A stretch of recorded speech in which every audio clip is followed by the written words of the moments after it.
We got the Chaz in the house. We're talking week 16, Chaz. We are almost there.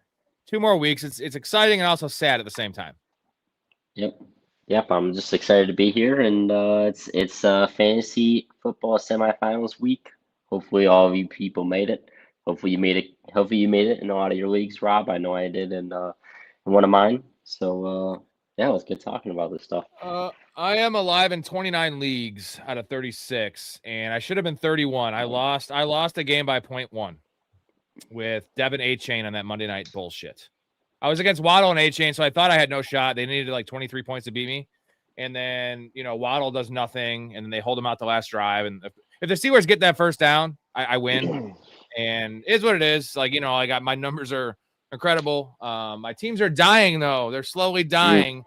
So we got to talk about the injury situation because Rashee Rice now conveniently has a concussion. I mean, he did get blown up a couple times the last 2 weeks. He did. But he finished that game. These teams need to stop with this shit. Like, of course he has a concussion now because they're out of the playoffs, but like he had a concussion that game. It was very obvious. The T. Higgins thing, like this is just looking bad for the NFL. And again, no one brings it up because it's all about the money. It's our money gambling, fantasy, their money in the NFL.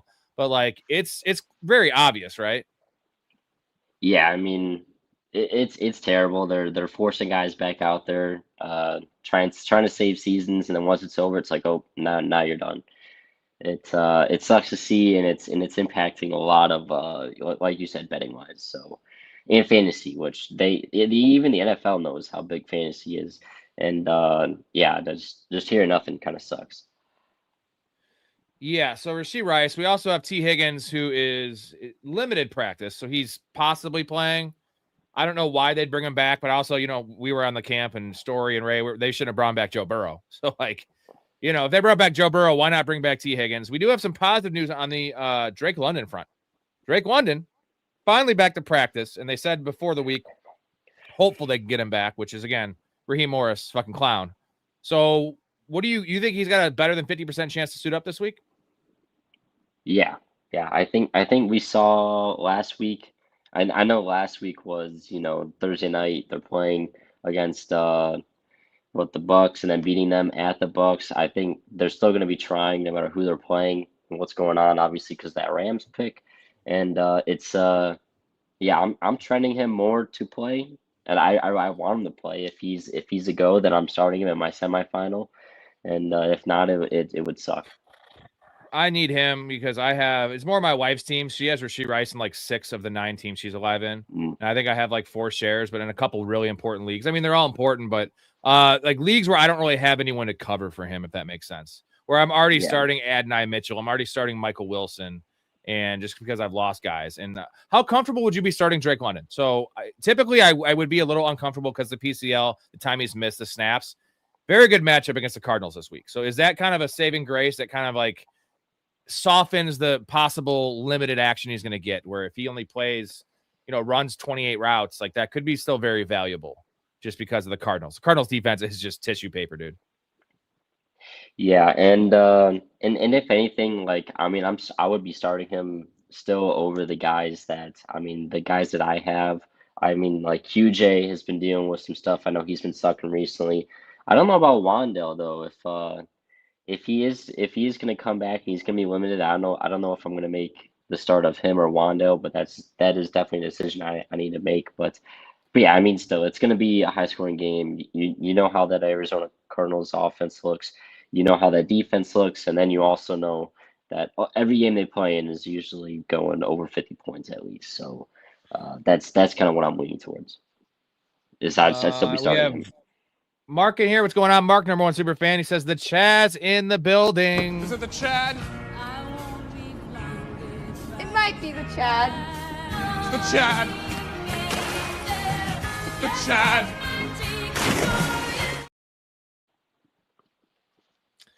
So on the same game, though, real quick, we have this one hurts me just because all my Michael Wilson shares. Marvin Harrison apparently is back practicing. I mean, it's not a foregone. Who do you think has a better chance of playing this week? Marvin Harrison or Drake London? Please tell me Drake London. Yeah, it's going to be Drake London. I mean, they have more of an incentive to bring him back instead of the Cardinals. The Cardinals are already eliminated. There's no point And plus, if anything, just like they own all their picks, so like they kind of want to lose anyway. So Yeah, definitely this Drake is the London. funny thing is Atlanta is actually incentivized to win because the better pick they have, yes, they're going to get higher picks in the second, third, fourth, fifth, sixth round, but it's going to make that trade. It was already a bad trade. When they made it, it was a bad trade. It made no sense. And then just every game they lose, now the fact they don't have a quarterback of the future. I mean, if you think Penix is that guy, but like he's going to be out till mid-season possibly. And that's his third ACL, I think, third ACL. A couple other news notes we'll get to. This, I mean, it's a kind of a gross, muddy situation there in New Orleans, but Evan Neal is out. Alvin Kamara, you could have dropped Alvin Kamara 3 weeks ago. He's not playing this week. They're not bringing him back. Devin Neal is he's ruled out on Wednesday, Chaz. So he's out for the fantasy season. So you can drop him. Yeah. So I guess what it comes down to is it's just gross, but like I'm doing this not as much for this week. I may start this man in a couple leagues, but like it's for next week because the Saints have awesome matchup this week against the Jets, who are just atrocious against the run, the pass in general. And then next week they have the Titans. Now the Titans have Jeffrey Simmons back, so their run D is a little better, but it's still the Titans. So break down what are your thoughts on the Saints running back situation? You have Hall and you have Audric Estime. So Evan Hall and Estime, where are you leaning here? I don't know if you know much about Evan Hall. He went to Northwestern. He's kind of a scat back. Estime is a big old boy. I'm not gonna lie, this is a subject that I don't know if I should be speaking on. I have been staying away from the Saints the entire year. I've been staying, except for Chris Olave. That's the only guy that I have in one of my leagues. Everyone else I kind of look away from, unless Kamara, who I try to acquire mid-season. But I can't really say anything too informational about this, so I'm just gonna lean back on you here, Rob. See what you're thinking. I'm Audric Estime all day, man. I can, I don't know. And the weird thing is last week, Audric Estime, 240-pound running back out of Notre Dame. A real quick funny story for you. This is where my wife's at right now. She knows her shit, man. So I was telling her, I was like, pick up Estime everywhere. Mostly just because, not so much for this week, but instead of rostering Samaje Perine and some of these other handcuffs I've been rostering with already have healthy running backs, I'm picking up Estime because if he goes off this week and has 80% of the backfield touches and they have the Tennessee next week, maybe he could be flexed or started in RB2. Anyways, I was like talking about him, and I was like, do you know who he is? She's like, well, I asked her, where did he play last year? And she's like, he was on an orange team. I was like, yes, what team? And she's like, the Broncos. Like, she knows where Audric Estime played last year. That's impressive. Wow. For a woman, or, I feel like half of your league mates may not know that. And that's why we win a lot of money in fantasy, because people suck. They don't know what they're talking about. I can tell you his dick size, his college, where he went to high school, all these things. So I'm really into Audric Estime. I've been hitting on a lot of these takes, these deep guys, and this is my guy. I think I'm planting my flag on. I know it's typically our rosters at this point of the season are too good to need to play an Audric Estime. But if it's like Tony Pollard, right, against the Chiefs this week, I know he's been balling. I could give you an argument that I'd rather play Estime. Yeah, Estime has a lower floor, but we also saw Tony Pollard with the backfield to himself earlier in the year have 5-point outings. Audric Estime against the Jets with Vele's ruled out too. Like, dude, they don't have much there. And if he were to somehow get a 70% snap share, dude, like, what would it be? He against the Jets, he could score 25 fantasy points. Jets are putrid, man. I don't know what's going on over there. Just Fields and Taylor are out, which is screwing me in my league. I don't have a quarterback to play now because of that. But yeah, and then plus with Cook, you already know that they're going to be just going 3 and out all the time. That's how that offense has been looked. Even with Fields and other pieces, still no. Just a lot of bad things going on in that defensively and offensively. So yeah, I mean, there's going to be a lot of snaps, a lot of production offensively for any of those Saints players. So I'm just thinking everyone should pick up Estime now, whether you're starting him or not. If you're rostering guys like Perine, like I'm not Tank Bigsby, for instance. I'm dropping Tank Bigsby because it appears Saquon's fine. Now that one I might hold on to. Like Perine's my example of my last bench spot I've been holding on to in all these leagues, in 8 bench spot leagues, where it's just like I know he'd be the guy. I'm going to pick up Estime over him. And like I said, I may start him in a couple leagues this week and pray. Really. I'm not even religious, but in this case, I would be praying. But he looked good last week. And the weird thing is he was actually the receiving back. Like he had 3 receptions, 3 targets. Hall had 0. where they comp to be opposite players. But like at least that they can trust him to do that. And he was on the final drive, the game-winning drive there. He played every snap, and he was in there because he's a better pass protector than Evan Hall. So like I just feel like that gets him on the field. They traded for him. I believe they traded for him, or he was picked. No, maybe they dropped him. I think he was dropped. Maybe that's not a ringing endorsement of the guy. But did you like him coming out of college out of Notre Dame? I mean, it was like a 50-50 kind of thing. I love Notre Dame as a team, but college once again is like not like one of those things I'm like monstrously looking at. When I'm looking at deep dives, I mean you go deep from what I can tell. But I just want to say one thing. These waiver wires now is actually really important. In my big league that I play in these last 2 years, Justice Hill and Dare, what was it, Ogumbawale? Those two guys have won my league for people 2 years in a row that people have picked up. So there's been a bunch of them. Tajay Spears last year was one of those guys. Remember Deontay Foreman? Was that 2 years ago? Deontay Foreman was like RB3 the last 3 weeks. Like we see this all the time, and it's crazy to say a Saints player could do it, but let's be honest, Tyler Shuck's playing much better. The Saints have won 2 games in a row, and their schedule is cupcakes. Like these are the shitty games where you see. There's fantasy points in every game, but like I just feel like the Saints are primed for like a decent spot. Olave, I love Olave now. I mean, I always have, but like must start like wide receiver 1 going forward. Without Vele, it's just there's nothing there. And Shuck loves him. Shuck's playing really well. He's impressed me a lot. Shuck is really well. J Bob says dropping Tank. So are we 100% confident that Saquon's playing? ETN is that guy.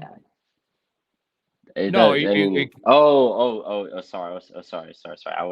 You're thinking Jaguars. I was thinking about the wrong team. I mean Saquon.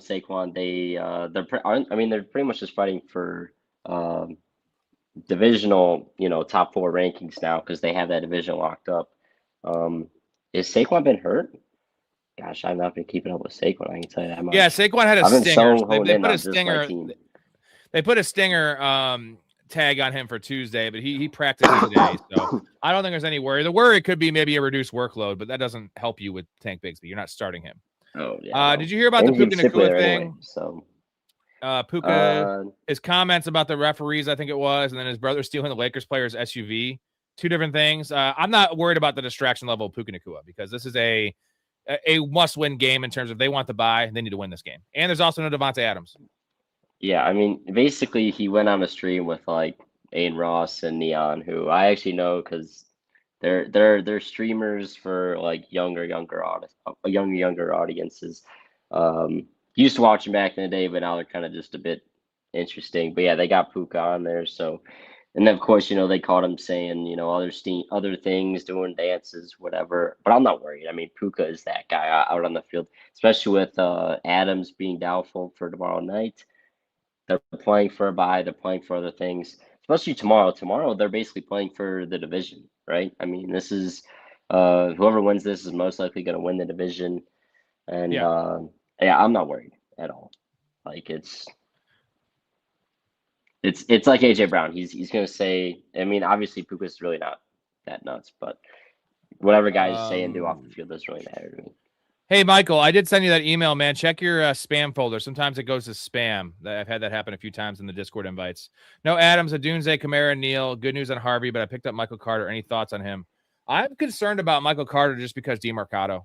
Like, I feel like it's going to be a 50-50 split, and I don't want either of these guys. I think Michael Carter's a safer option. I'd rather start Michael Carter than DeMarcado because I know he has the passing down work, but they just don't seem to trust any of those guys. So, like, would you feel comfortable starting Michael? Okay, let's say there's some positive news that comes out on Friday about Audric Estime, where like they're preparing for him to be the lead back, which is, again, total bullshit. We don't always believe these fucking echo chamber statements from coaches, especially. I don't believe anything coaches say, really. Would you play Mike if it was also the fact that DeMarcado is a full go in practice and you have both those guys there? Would you rather play Michael Carter against the Falcons or would you rather play Estime against the Jets? Full PPR.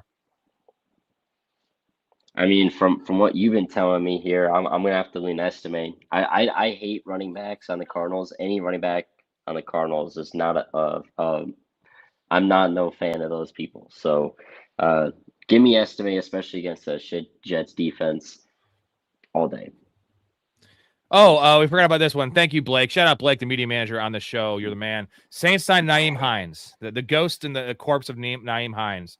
I think that's He's just a too depth old. signing. I'm not worried about Yeah. Naeem Hines. Yeah. It's like if someone gets injured type of signing.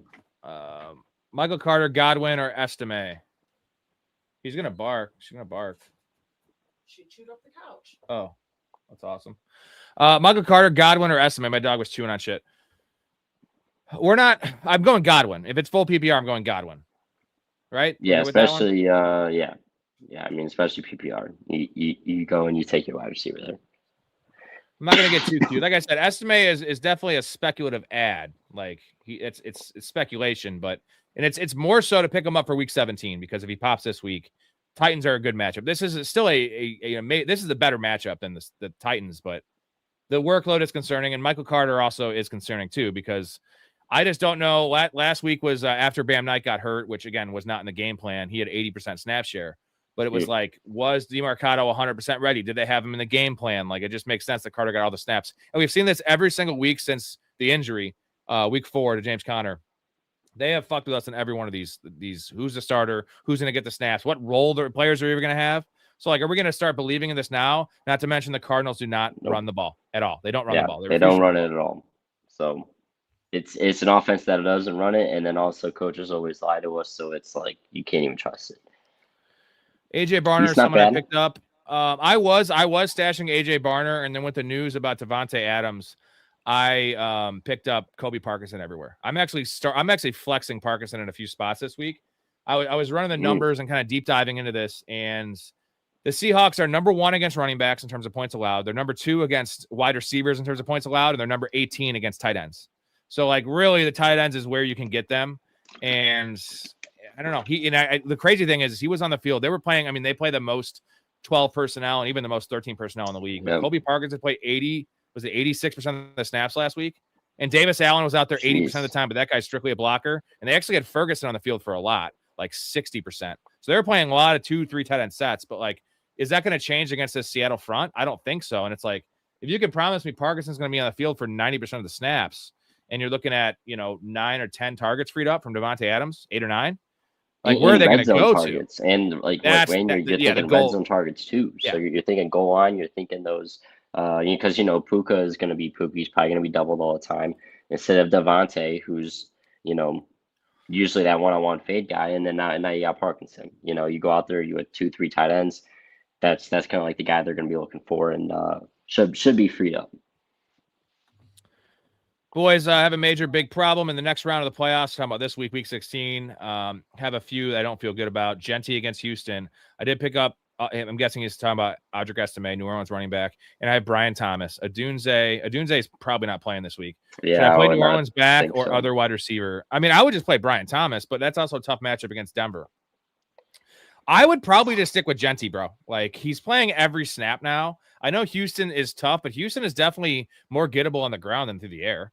And he had 4 catches. I know it was 4 catches for 7 yards and half PPR, but like I'm rolling Genty. If Brian Thomas was playing a different team, I'd go Brian Thomas. But what are your thoughts on Genty? I mean, he's still a top 20 running back, right? Yeah.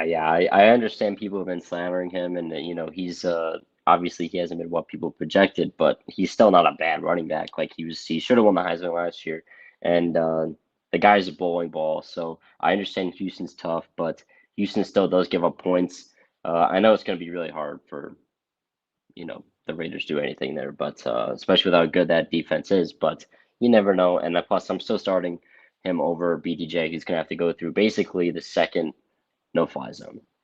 So I will say this about Brian Thomas. I am a little bit encouraged just because how well Jacoby Myers has been playing, that I think there's a better than 50% chance that the shadow goes to Jacoby Myers over Brian Thomas. I know that sounds wacky to say because Brian Thomas is former first-round pick, better talent, outside X receiver. But we have seen, we saw him shadow, we saw Surtain shadow Brock Bowers. We've seen him shadow slot players. And I feel like it'd be more disruptive in terms of like Trevor Lawrence's rhythm and like what they're trying to do there in Jacksonville to kind of take out Jacoby Myers than it would be to take out Brian Thomas, if that makes sense. So like I know it seems obvious. It's like, oh, Brian Thomas can be shadowed by Surtain. I actually don't think so. And also, just another point to add to that one. Jacoby Myers has only played 30% in the slot since joining Jacksonville. That's not his typical MO. So he's actually playing outside. He's playing a lot of Y and Z. And I don't know. I just feel like it's not a foregone conclusion that Brian Thomas is going to be shadowed by Surtain. So I am actually starting Brian Thomas. I play a lot of deep leagues that are full PPR, but I would go Genty. I'm going Genty here. Is that wild to say because he's been so bad? No, I don't think that's wild at all. Add Estime and drop Strange. Yeah, if Strange is sitting on your bench, like what's the upside in Strange? A guy I would want to roster as a tight end backup is a guy like Isaiah Likely, because he has a path. If Mark Andrews goes down this week, week 16, week 17 must start Isaiah Likely. What's Bretton Strange's path? Is there one? If like Jacoby Myers gets hurt, maybe, but he's a tight end. I mean, yeah, it's a lot of stuff going on there. Plus, yeah, I mean, even if like Myers gets hurt, it's like, is he going to be that guy that's going to step up? You don't know that yet. So, yeah, definitely not. I would definitely have Estime there. Bills or Seahawks defense. So the Bills have the Browns and the Seahawks play Thursday night. So I have the same. I have a lot of these, and I'm kind of rolling with the Seahawks in a lot of spots just because they're so good, man. And we just saw Matt Stafford throw two interceptions in the first quarter of a game against the Carolina Panthers. Bills have a great matchup, but not as good of a defense. What are you rolling with here? I believe the Bills are at Cleveland too, which isn't great. At Cleveland, I'm still they going. Play a lot better. They play a lot better at home, but I mean, they just gave up 31 to Chicago, and I mean, I'm not gonna lie, Josh Allen, especially after coming back last week, they know they're gonna have to pummel them. Plus, I mean, Stafford is the MVP. Like, isn't he the favorite as of right now? I think he's still the favorite. I know last week he had some struggles, but still, I think last week wasn't. I mean, they won that game and win that game. So, plus, it's a much bigger game. I could see, this could be high scoring. The Seahawks offense also last week kind of looked very interesting. But hey, Thursday nights are weird. I would go Bills defense here though, in my opinion. Yeah, that's a good option. Like I have like worse options when it comes to Seattle and someone else, so I'm just going Seattle.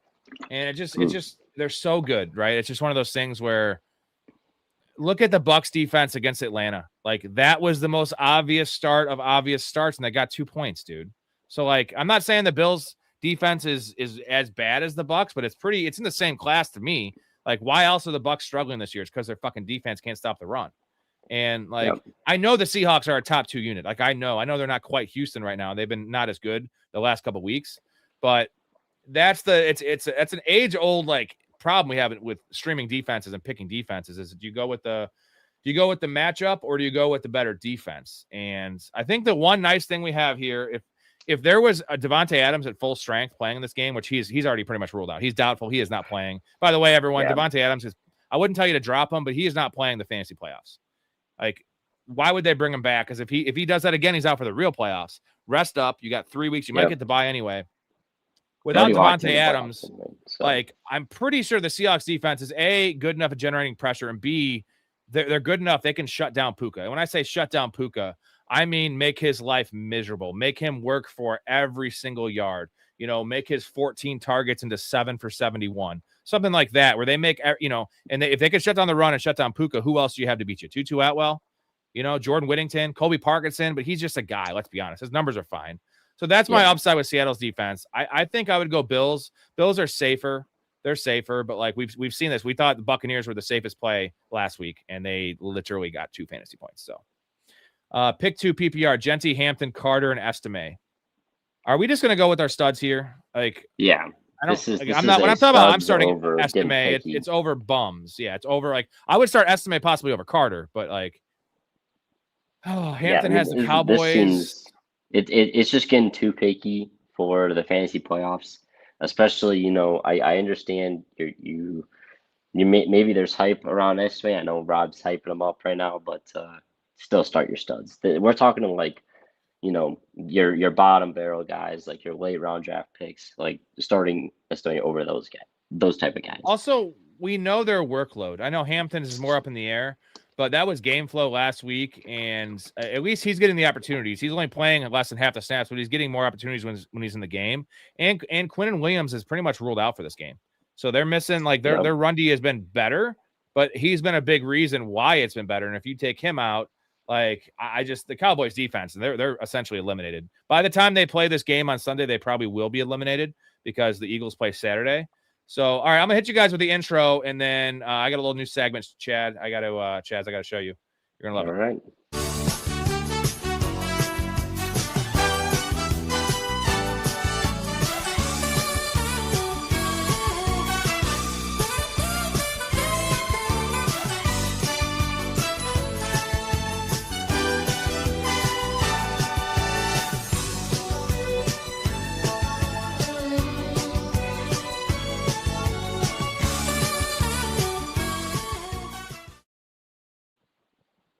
Tua. Bye-bye, Tua. All right, so you saw that graphic about the Cam Newton picture. Do you know who Lenny Kravitz is, by the way?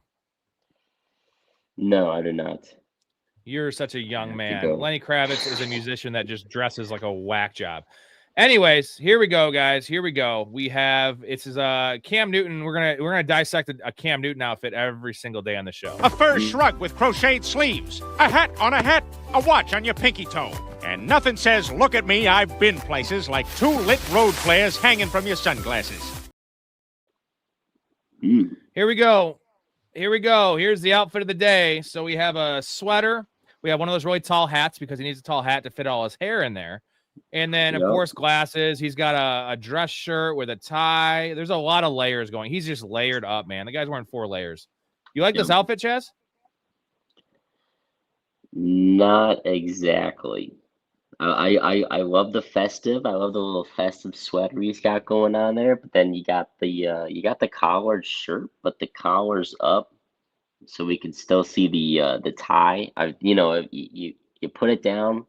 I'm liking this a whole lot better. I do like the hat though. Cam's always got those hats, man. I love each and every hat that he comes out with. Yeah, it's a wacky outfit. I mean, they're all fucking wacky. I have like 10 in my phone just for like the next 10 days, and everyone's crazier than the next. It's out of this world crazy. All right, before we move on to questions, keep on piling them in, boys. Sorry, I've been drinking a little bit. Also, we are doing the Beer Chat fundraiser as always. Every 5 supers, Beer Chug. Every $20 super chat, Beer Chug. Everyone that signs up for the Patreon during the show live gets a Beer Chug, and appreciate that as always. Shout out to the Patreon subscribers, boys. 7 nights a week on the show. I did the math, 120 days out of 121 I've been on here. Over 2 hours typically every stream. A lot of them are like 3 or 4 hours. It's not just to support me. That is a big part of it, but you get perks, man. Get access to the Discord, which is 65 people strong. Probably the best fantasy football chat around. Access to our community fantasy leagues, which we'll be doing about 6 or 7 of those next year. Also, the NFL playoff fantasy. If you want to get down, there's 1 spot left. Guest appearances on the show. We have a fan on. I think Mark's coming on Friday. Love you, Mark. Free merchandise giveaways. These hats right here. Chaz, you're not wearing your hat. Where the fuck's your hat? Oh, I was fine. We like your hair. You like your hair. Studying, man. It's final weeks here, so. So a lot of good stuff there. Professionalfanatics.com. And also you get access to my early bets. So here we go, Chaz. We had a 6-5 week last week, 77-42. So I have not had a losing week since week 8. These are even odds player props. And what gets this caught my eye, not so much my numbers, but so I saw a couple. Bill Simmons, right? They're doing this like ringer 107 thing where I guess they only pick game lines. I don't know if props are available to them. I don't know why they wouldn't pick props, but most people don't bet props because it takes a lot more knowledge to know props than just picking Chiefs -3, right? So anyway, they have 5 of the ringer shows, like the fantasy football show, Bill Simmons, a couple of the other sports shows they have on there that are all picking 5 games a week, right, against the spread. And these numbers, bro, why do you see these numbers? Look at this. Nobody's over 500. Like, this is one of the biggest, like 33-37 is the best, dude. So you're losing so much money. And this is before last week. They all went 2-3 or 1-4 last week. They picked someone picked Cleveland. Well, everyone picked Cleveland plus 7.5. Like, just KC minus 5.5. They lost the game. Again, I'm not very good at picking games. That's why I don't do it. But I promise you I could go 500.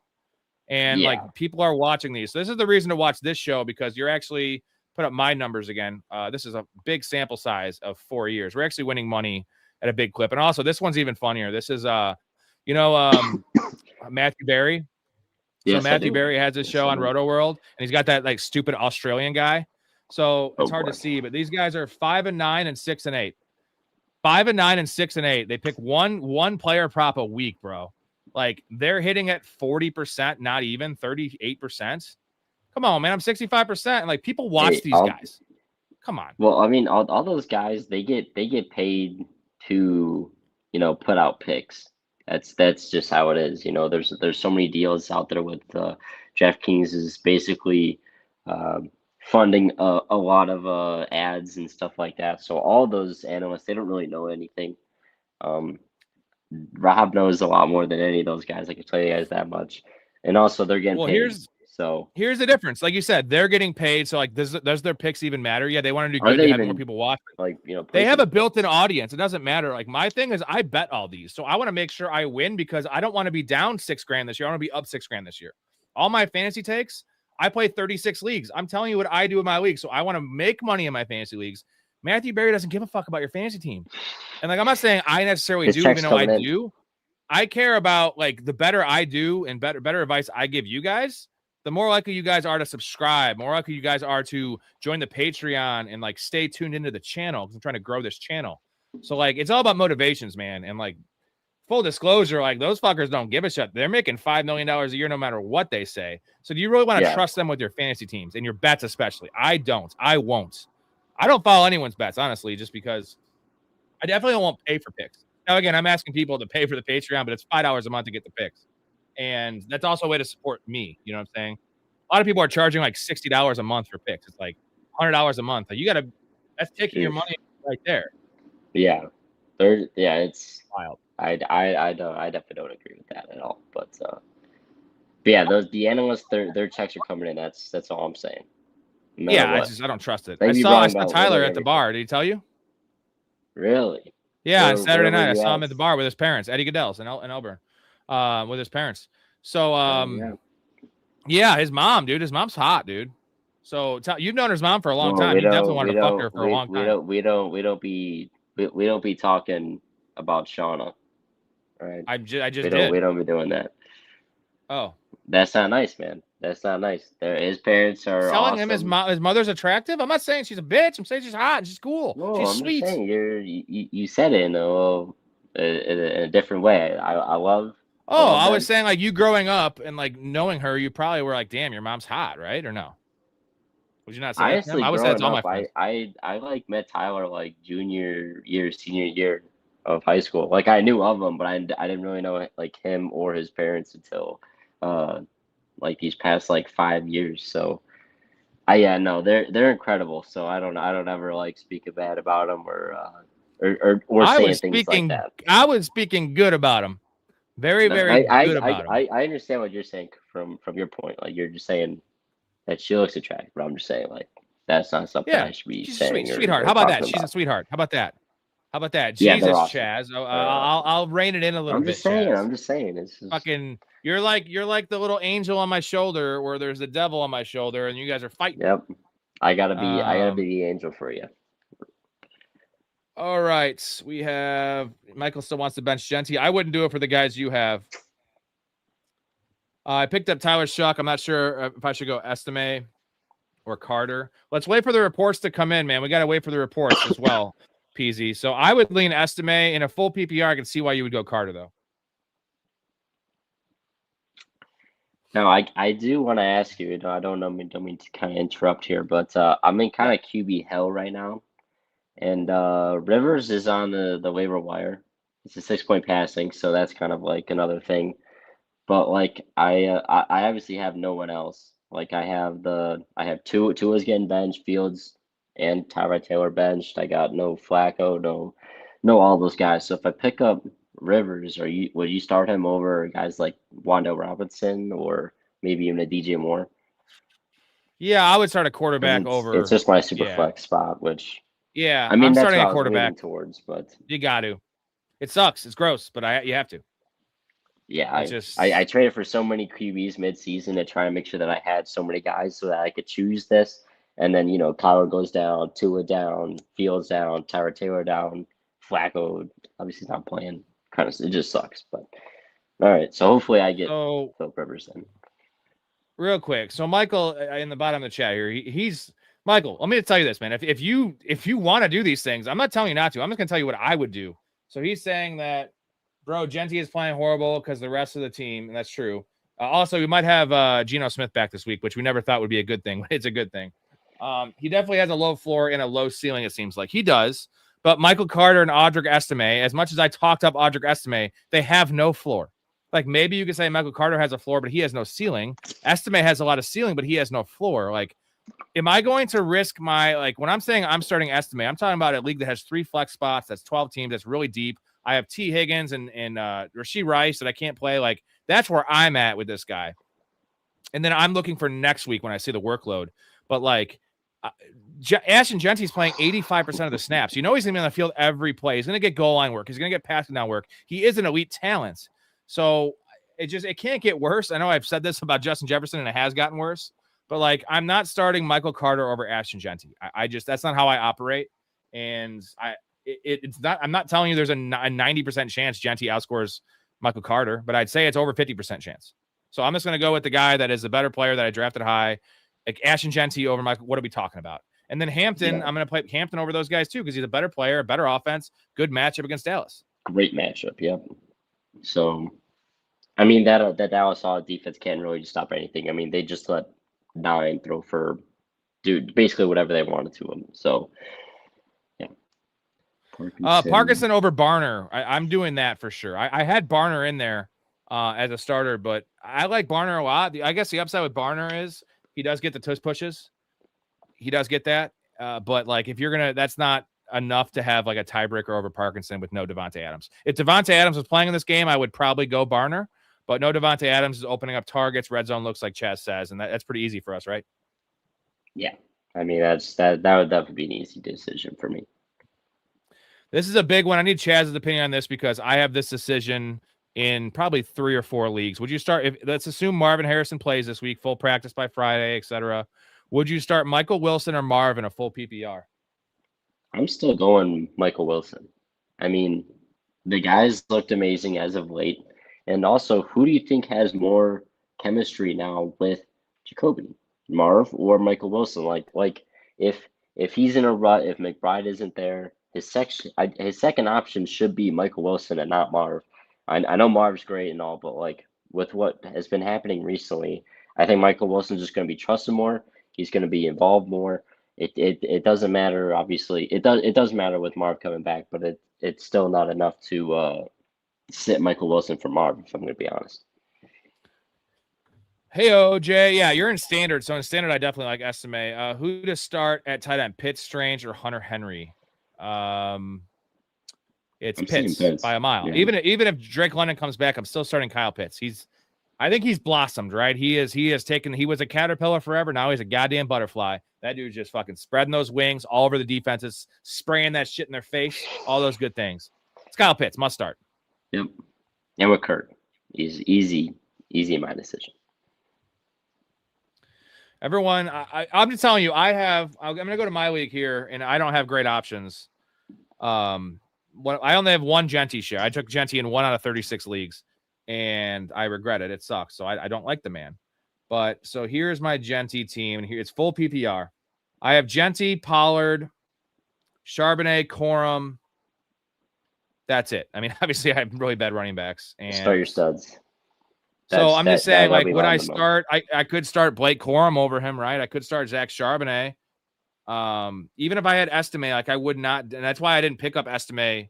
Actually, is Estime available? Hold on a second. He is available.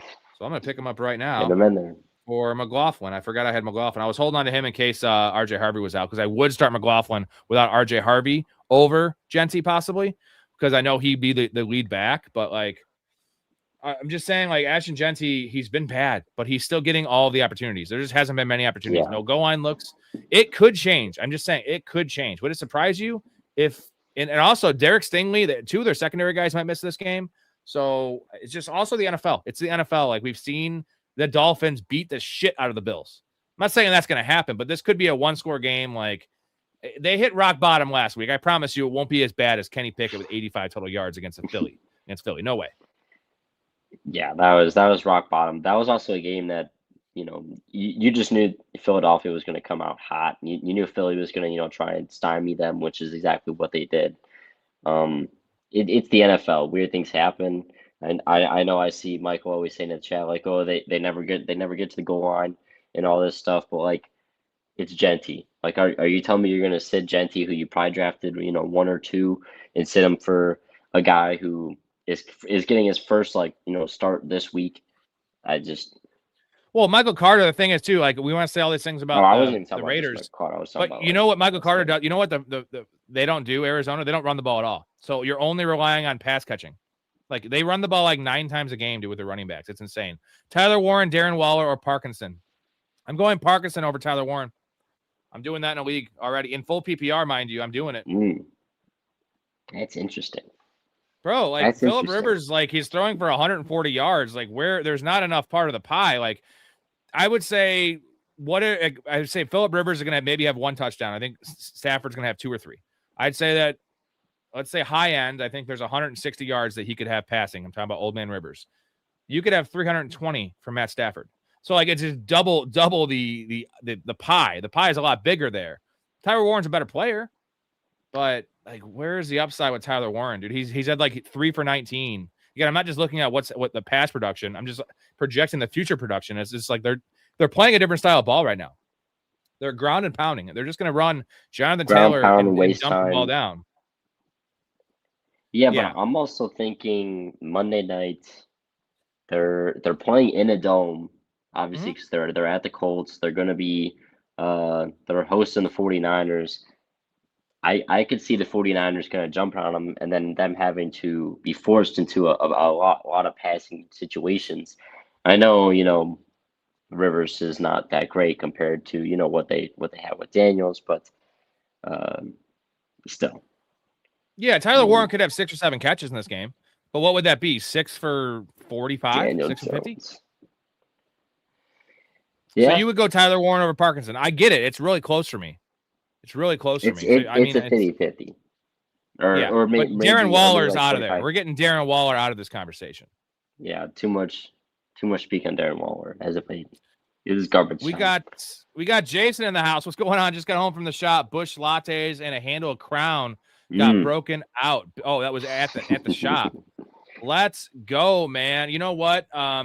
Jason doesn't read the script. The script reads him. You guys don't read the script, right? I don't read script. Script reads me. What the hell does that even mean? What you getting at with the book script? Spit that shit out, man! Probably one of the only times Robert Downey Jr. broke character. Look at this. Chaz with a reference. Start Henderson or Hampton. Zaza. This is a Henderson for me, dog. Yeah. Especially after last week. I'm facing Henderson in my 1 semifinal. I'm praying he doesn't go off. But yeah, I'd probably go Henderson. Henderson's just the choice. I understand Hampton with what we talked about earlier, but so you cannot look away from that. Tua, let me get your Tua take. So he's done, and I think this is not quite a Kyler Murray situation where all hope's lost, where he's never going to play another snap. Kyler Murray is clearly never playing in another snap for Arizona. He's not going to be on the team after this year. I kind of feel the same way about Tua, but I'm not going to say it's like a foregone conclusion, but he is terrible. And I was talking to, I think it was Big Ray about this, and it was honestly watching Tua play the last year and a half, and specifically this year, Mike McDaniel's a fucking great coordinator. Like, bad head coach, but like, dude, what he did, the fact that I know Tyreek was in his prime, the fact that he got this team to be a number 1 offense in the league in the number 3 back-to-back years speaks volumes about, like, I want McDaniel as my coordinator right now, dude. Like, bring him to the Eagles. Wow, that would be awesome. Like, dude can scheme up plays. That would be, yeah. Tua literally is the same as Phillip Rivers right now, and Phillip Rivers is 44 years old. You know, Tua's 28, 29. He's done. No, where do you think is there any hope for him as a starter? He's going to just be a backup somewhere, right? Like, no one's going to sign him, and he's going to be competition, right? Let's say he goes to Minnesota or something, and it's going to be him and JJ competing. I guess he's not going to be signed as a starter anywhere. No, the only reason he'd be signed as a starter anywhere is if a team's like low-key trying to tank, and then just like help him lose. That's pretty much all it is. He just his deep ball isn't there. His anticipation has just been really not that great as of recent. Tua looked bad. They shouldn't have given him that much money. Kyler, I could still see Kyler going somewhere and being a starter. It's just, Tua's done though. It's with concussions, other stuff. It'd be hard for him to get back to a starting level, or find a team that's going to want to start him. Full PPR, pick one flex, pick one wide receiver, one flex. Aaron Jones, Godwin, Dubs, Jaden Reed, Booty, or Shakir. So it's not going to be Dubs. Jaden Reed was mispracticed today with a personal issue. And I'll say this, we might have Christian Watson in this game. He might be playing in this game. So if Christian Watson plays, it's not Jaden Reed. So I think Aaron Jones and Godwin, or Aaron Jones and Shakir are my three. Are you on board with those? I was thinking Jones against the Giants. Obviously, that they were great with Jones last week, but I was leaning more towards Shakir. I've been loving Shakir as of recently, so over Jones or over Godwin. If you want to start Godwin, I could completely see that. It's a 50-50 ball in my opinion, but I would lean Shakir. Yeah, Shakir just doesn't play enough snaps, but he is the number one there, whatever that means in Buffalo. Do we see Marvin Harrison being a good draft pick next year? Well, the offense is operating at some kind of weird. It's a Jameis Winston level scam right now, and that's never going to continue. It's also not winning games, so it's like not sustainable. You don't want to do that. It's about where he goes. Silent. By the way, what's up, Silent? It's about where it goes. So where he goes. So if he's a 5th to 6th round pick, yes. If he goes in the same range as this year, wide receiver 19, because of his, we assume his prospect level is that great, which he has not shown me anything on the goddamn field. I've been a Marvin Harrison fan, defender. No more when I see what Michael Wilson's doing. Now I love Michael Wilson, but he was not a 1st round pick. He was not a top 5 pick like Marvin Harrison. So Marvin Harrison to me is just a guy. He's just a big body.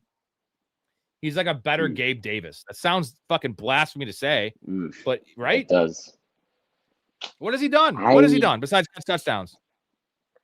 What I'll say is I think we pin. Yes, he was a top 4. He went 4 to Arizona. Yes, guys that are going that high should be producing way better than they are. But I also think that we do put a lot of pressure on guys and to produce right away. Normally, back in the day, it used to be a couple of years before you'd see a wide receiver truly break out, and you give him his flowers. Now it's like, okay, it's a one and done type thing. But yeah, if he's gonna go top 20 in the draft, top 20 wide receivers, I wouldn't take him at all. But if he's gonna fall towards like wide receiver 35 to 40, that's a shot. Let's just say wide receiver 30. Let's say wide receiver 30. Like that's fair. It's worth the upside because we've seen prospects come into their own, right? I'm not going to put the parallel to Kyle Pitts because he's a tight end, but Kyle Pitts was a guy where we were sold on this elite athlete, and that just wasn't the case. And that's not the case with Marvin Harrison. He's never going to live up to that, all-time receiver status. Now, he could still be a very good receiver, and in which case, if they get the situation, better with a quarterback and get Gannon and that clown out, get the clowns out of the coaching staff there, maybe it'll be better. But it's the combination of coach and coordinator there is probably the terrible. Bottom 3 in the NFL. They don't know what the hell they're doing there. No, watching them year in and year out, it's like I don't know how. I always see. I like looking up, whatever Arizona fans are tweeting during those games because it's like they just hate their coaches and coordinators more than the players. The stuff that they run is just terrible. They have really no game plan, which is why this is like just a Jameis Winston type level. I don't see McBride doing the same thing next year. I don't see Wilson doing the same thing, or even Marv doing the same thing. Like the offense should get completely revamped. They should redo everything there. Yeah, they better do something. Mike Evans, Emeka Ibuka, Sutton, Jamison Williams, and Ladd sit 2. I'm not sitting Jamison. Yeah, I was just saying Jamison. And can you sit Sutton? Sutton's on fire again, dude. So, I wouldn't be sitting Sutton either. So you got to sit 2. Oh, so the 2 we're sitting is going to be Ibuka for sure, and then probably Ibuka and Ladd, even though I love Ladd's matchup this week. but that would be the two I would sit. Yeah, All he's right. got the Cowboys, dude. That's money. Yeah, I kind of had three of. Well, you're talking sin too. You just said sit too. You said yeah, they have the Cowboys. That's money. Yeah, but Mike Evans what does that is mean? back to being Mike Evans, brother. Like, I don't want to sit Mike All Evans right. after that performance, the targets he's getting. And then Sutton's been hot. So I would be between sitting Ladd and Sutton. Or sorry, Ibuka's already out of there. So it comes down to Sutton and Ladd for me. All right. Then in that point, I'm sitting Ladd. There you go. We know Chaz's answer. McPherson or Borregales, KC or New Orleans defense. New Orleans defense against the Jets. That's pretty easy for me. Trent McDuffie also might not play in this game, which is in their motivation factor. We see that their team is it's crumbling. And why would they try to win this game? I'm not saying they won't win a game, but like, and then I'm going McPherson, I think. I don't do kickers, but I mean that Casey. I mean, we also saw Chris Jones go down last week. I don't know how we don't know how healthy he's going to be. I don't know whatever they reported, but if anything, they're not going to rush him back or whatever it is. If he's fine, he's fine. But then again, it's like they're already out of the playoffs. So I don't think it matters what they do, and we're going to see that defense really not be caring as much. Yeah, for sure. CK, thank you, dude. Not only football talk, not only live football talk and help, but it's also a place to hang out, making a lot of new friends. We got a pretty good, awesome community. Hop on the community, guys. Professionalfanatics.com. Thank you, CK. He is a Patreon member. He is in the Discord. It's what do we call the Discord? It's the place to be. What do you call it, Kramer? It was. Come on, Rudy. Come on. We call it the place. The place to be. Yes. The place to be. Pick two: Marvin Harrison, Brian Thomas, Coker, or Ibuka. Thanks. I'm starting Brian Thomas and Ibuka. I can't trust Michael. I can't trust Marvin Harrison. Yeah, Coker kind of had like he had a little spurt last week, but that's not like something I would be predicting again. And then you can't really. I wouldn't be starting Marv over Ibuka at all. I will say this though: I picked up Coker in a few spots. So Ted McMillan missed practice today with a foot and an ankle injury. Now he's been pretty. He's been. It kind of reminds me of Rome Odunze because Ted's been bad the last 3 weeks. Like as bad as Rome was those previous 3 weeks, right? Still playing, but Rome was still playing every snap, just like Ted. So if for some reason Ted misses, I think Coker would be one of the two. So keep an eye on that one. Hold on to Coker. I think Brian Thomas, just give me the talent. Trevor Lawrence is playing out of his mind right now. And it's really, really hard to run the ball against Denver. So I'm going Brian Thomas and Ibuka, and I would go Coker over Ibuka if there's no Tets. We down with that one? Yeah, definitely down. Definitely down with that. Parkinson or Fannin in the tight end slot for flex pick two. Fannin, Waller, Parkinson, Evans, Tet.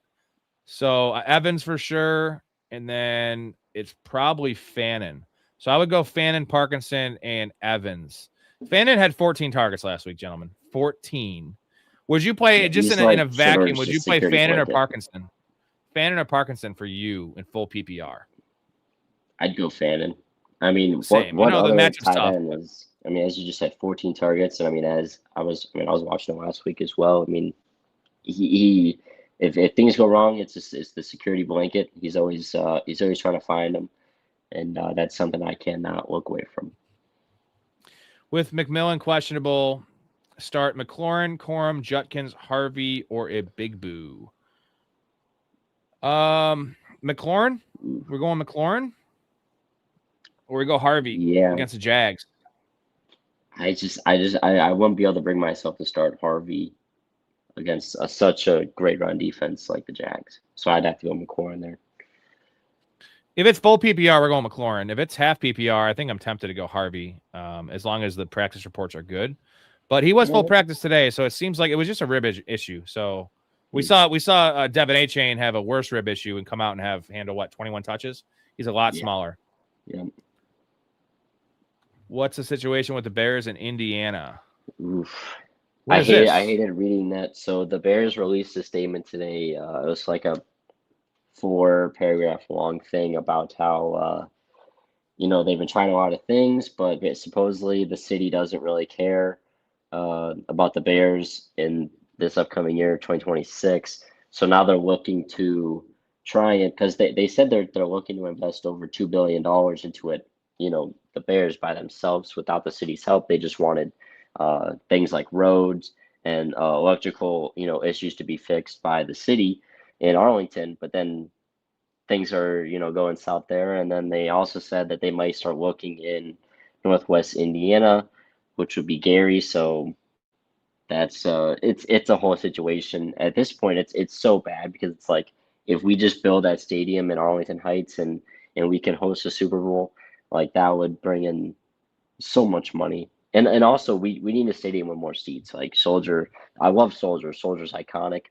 I love going to Soldier. Garbage. But It's garbage. It's time for us to move on. It's in such a great spot. You can't really beat where it's at. But yeah, I mean, it's too small. It's time for a new change, especially with all these teams getting new stadiums. Stafford or Dak, and Kelsey or Schultz. So, fuck, these are tough ones from Johnny Kicknuts. I'd go Kelsey just because you think Mahomes is out, and with Rashee Rice also missing probably, you got to think who's going to be that guy. And then also, Minshew is going to be looking to check down a lot, looking for that safety blanket. I would go Kelsey there, and I'm facing him this week, so that kind of sucks. But I'm facing him a lot this week, man. Fucking lot. And it's Tennessee. Double whammy. It's Tennessee. I just had to check again. It's they're at. What Tennessee. about Stafford or Dak? Are we just going to keep on rolling with Stafford, even though there's no Adams? Tough matchup. We go with Dak, who also doesn't have the easiest matchup in the world. I feel like it's a better matchup than fucking around with the Seahawks. And at least he has both his receivers. Now it depends if George Pickens wants to actually show up. He hasn't showed up in 2 weeks. Yeah, I think George Pickens is like already thinking about the next team that he's going to be on, because he got that little taste of wide receiver 1 type production, or like target level, and then he went right back to being the number 2. But I'd go Stafford. Just give me Stafford. I understand, Dak and them are going to be passing down the ball a lot, but it's also Stafford this year, and he's been amazing. Give me Stafford there. 100%. Half PPR, Warren or Parkinson. This is more so Parkinson. Half PPR, I want Parkinson. We had full PPR, which was, I feel like Warren's easier to start. And half PPR, I'm going to go with the touchdown guy. Yep. I will. I'll hop on the Parkinson side for that. Get yourself some Parkinson's disease. Half PPR, start 2, Sutton, Michael Wilson, Marv, Ibuka, Brian Thomas. We already kind of had that question, didn't we? We're starting 2. It's Michael Wilson and Sutton. If Marvin Harrison plays, though, do we pivot to Brian Thomas, or we still stick with Michael Wilson, who's just been amazing? I'd still stick with him. I think Michael Wilson, at least the rest of this year, I'm not talking anywhere in the future. I'm talking about this week and next week. I think he's going to be much of a viable option compared to Marv. This one's for you, Chaz. Bucky, Genty, RJ Harvey, or Judkins? Pick 2, full PPR. Gosh. Well, first I'm going to go Bucky. I understand things happen with Bucky, but last week I think it could have been a little bit better, but I'm still going to go Bucky. And then I know we were just talking about starting studs with Genty, but I think here I'm going to lean Harvey. But I also like Judkins, and I know in the decision earlier I already took Harvey over Judkins, but that's also something I could see. I wouldn't be starting Genty in this situation. I definitely look at those other 2 with Harvey and Judkins. I'd probably go Harvey, just because, man, that offense looked amazing last week. So. Buffalo, a strong start at defense this week. I think we said that we just have them top 6 just because Shador's awful. Yep. Awful. Purdy or Knicks? Brock Purdy has the Colts. Knicks has the Jaguars. It's really tough, man. Is it scoring? Is it scoring? 6, we're definitely going 6 for a passing touchdown is Purdy. And then the rushing upside of Knicks. Yeah, honestly, that's what I do. 4-point passing touchdown, Knicks, 6-point Purdy. I Obviously, if it's like a 5, I'd still go Purdy, which I am in a 5-point league. So just seeing what people are doing out there. Also, it's a dome game. Purdy's looking, dude. You saw that 28-yard scramble he had last week? Unreal. He's back healthy. That bye did wonders for him. Joe Blacko, A-Chain owes McDaniels a BJ. Hey-o. Yeah. I think McDaniels could probably use one looking at that guy. He looks really stressed. He does need one, man. He needs to release some tension right there. GT's got confidence in Rivers connecting well with Warren. 12 to 15 fantasy points for Warren. I hope so, man. I'm still starting Warren in a few spots, but it's just about who we'd be starting over him, like Parkinson most likely. So Saints or Bills? I'm gonna go Saints against the Jets. I'm going Saints. Yeah, I'm gonna go Saints too, just because I know that offense is gonna look just absolutely putrid. I know Cook actually looked somewhat viable, but still, in a week of prep and stuff like that, give me the Saints defense over the Bills. Also, Michael Carter got a bunch of touches against Houston last week, and it's projected more than Godwin. Well, again, I don't look at projections because those are the biggest projections or rankings really are garbage, depending on what rankings you're looking at. I'll say this. It's because Bam Knight carted off in the first drive of the game, I think, and DeMarcado was coming off an ankle injury, so it was all Michael Carter. He played 80+% of the snaps, and it still wasn't great. So, like, I don't know. Godwin ran the most routes. He was in the field 92% of the snaps in that game. So he's the guy that's not leaving the field right now, where Ibuka and Mike Evans are sprinkling in, mixing and matching the other 2 and 3 wide receiver sets. So I don't know. If you want to go down trusting an Arizona running back, I'm just not going to do it. I'm not going to do it. You'll never see me doing that. Oh, Michael Wilson to the Bills would be a godsend. He's a guy that can play inside, outside. That'd be awesome. That would be awesome, but my projection is Pickens going to the Bills. Yeah, but I don't know if they want to. That would work. I mean, that's a guy that can play all over the field. You just got to get his head on right. And, Josh Allen traded for Diggs, who's also a head case. It could work. Yeah, and you know why it would work? Because Josh Allen's teammates love him. He's such a warrior. So, like, if you can't play hard with Josh Allen, like, he doesn't motivate you to play hard, then there's something wrong with you. The problem is there might be something actual wrong with George Pickens. Like, he might have a disorder. We don't know. This has been 5 years of this shit going back to Georgia in college. 6 years of this shit. Would you play Jaden Reed, Waddle, Godwin, AD Mitchell? Play one. I'm going to still go Waddle.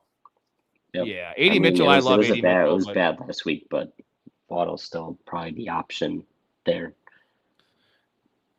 Marvin is definitely living on his dad's legacy. That's why he was drafted so high. Although I loved his college film, more so his freshman year. His freshman year college film was unreal. What a polished receiver.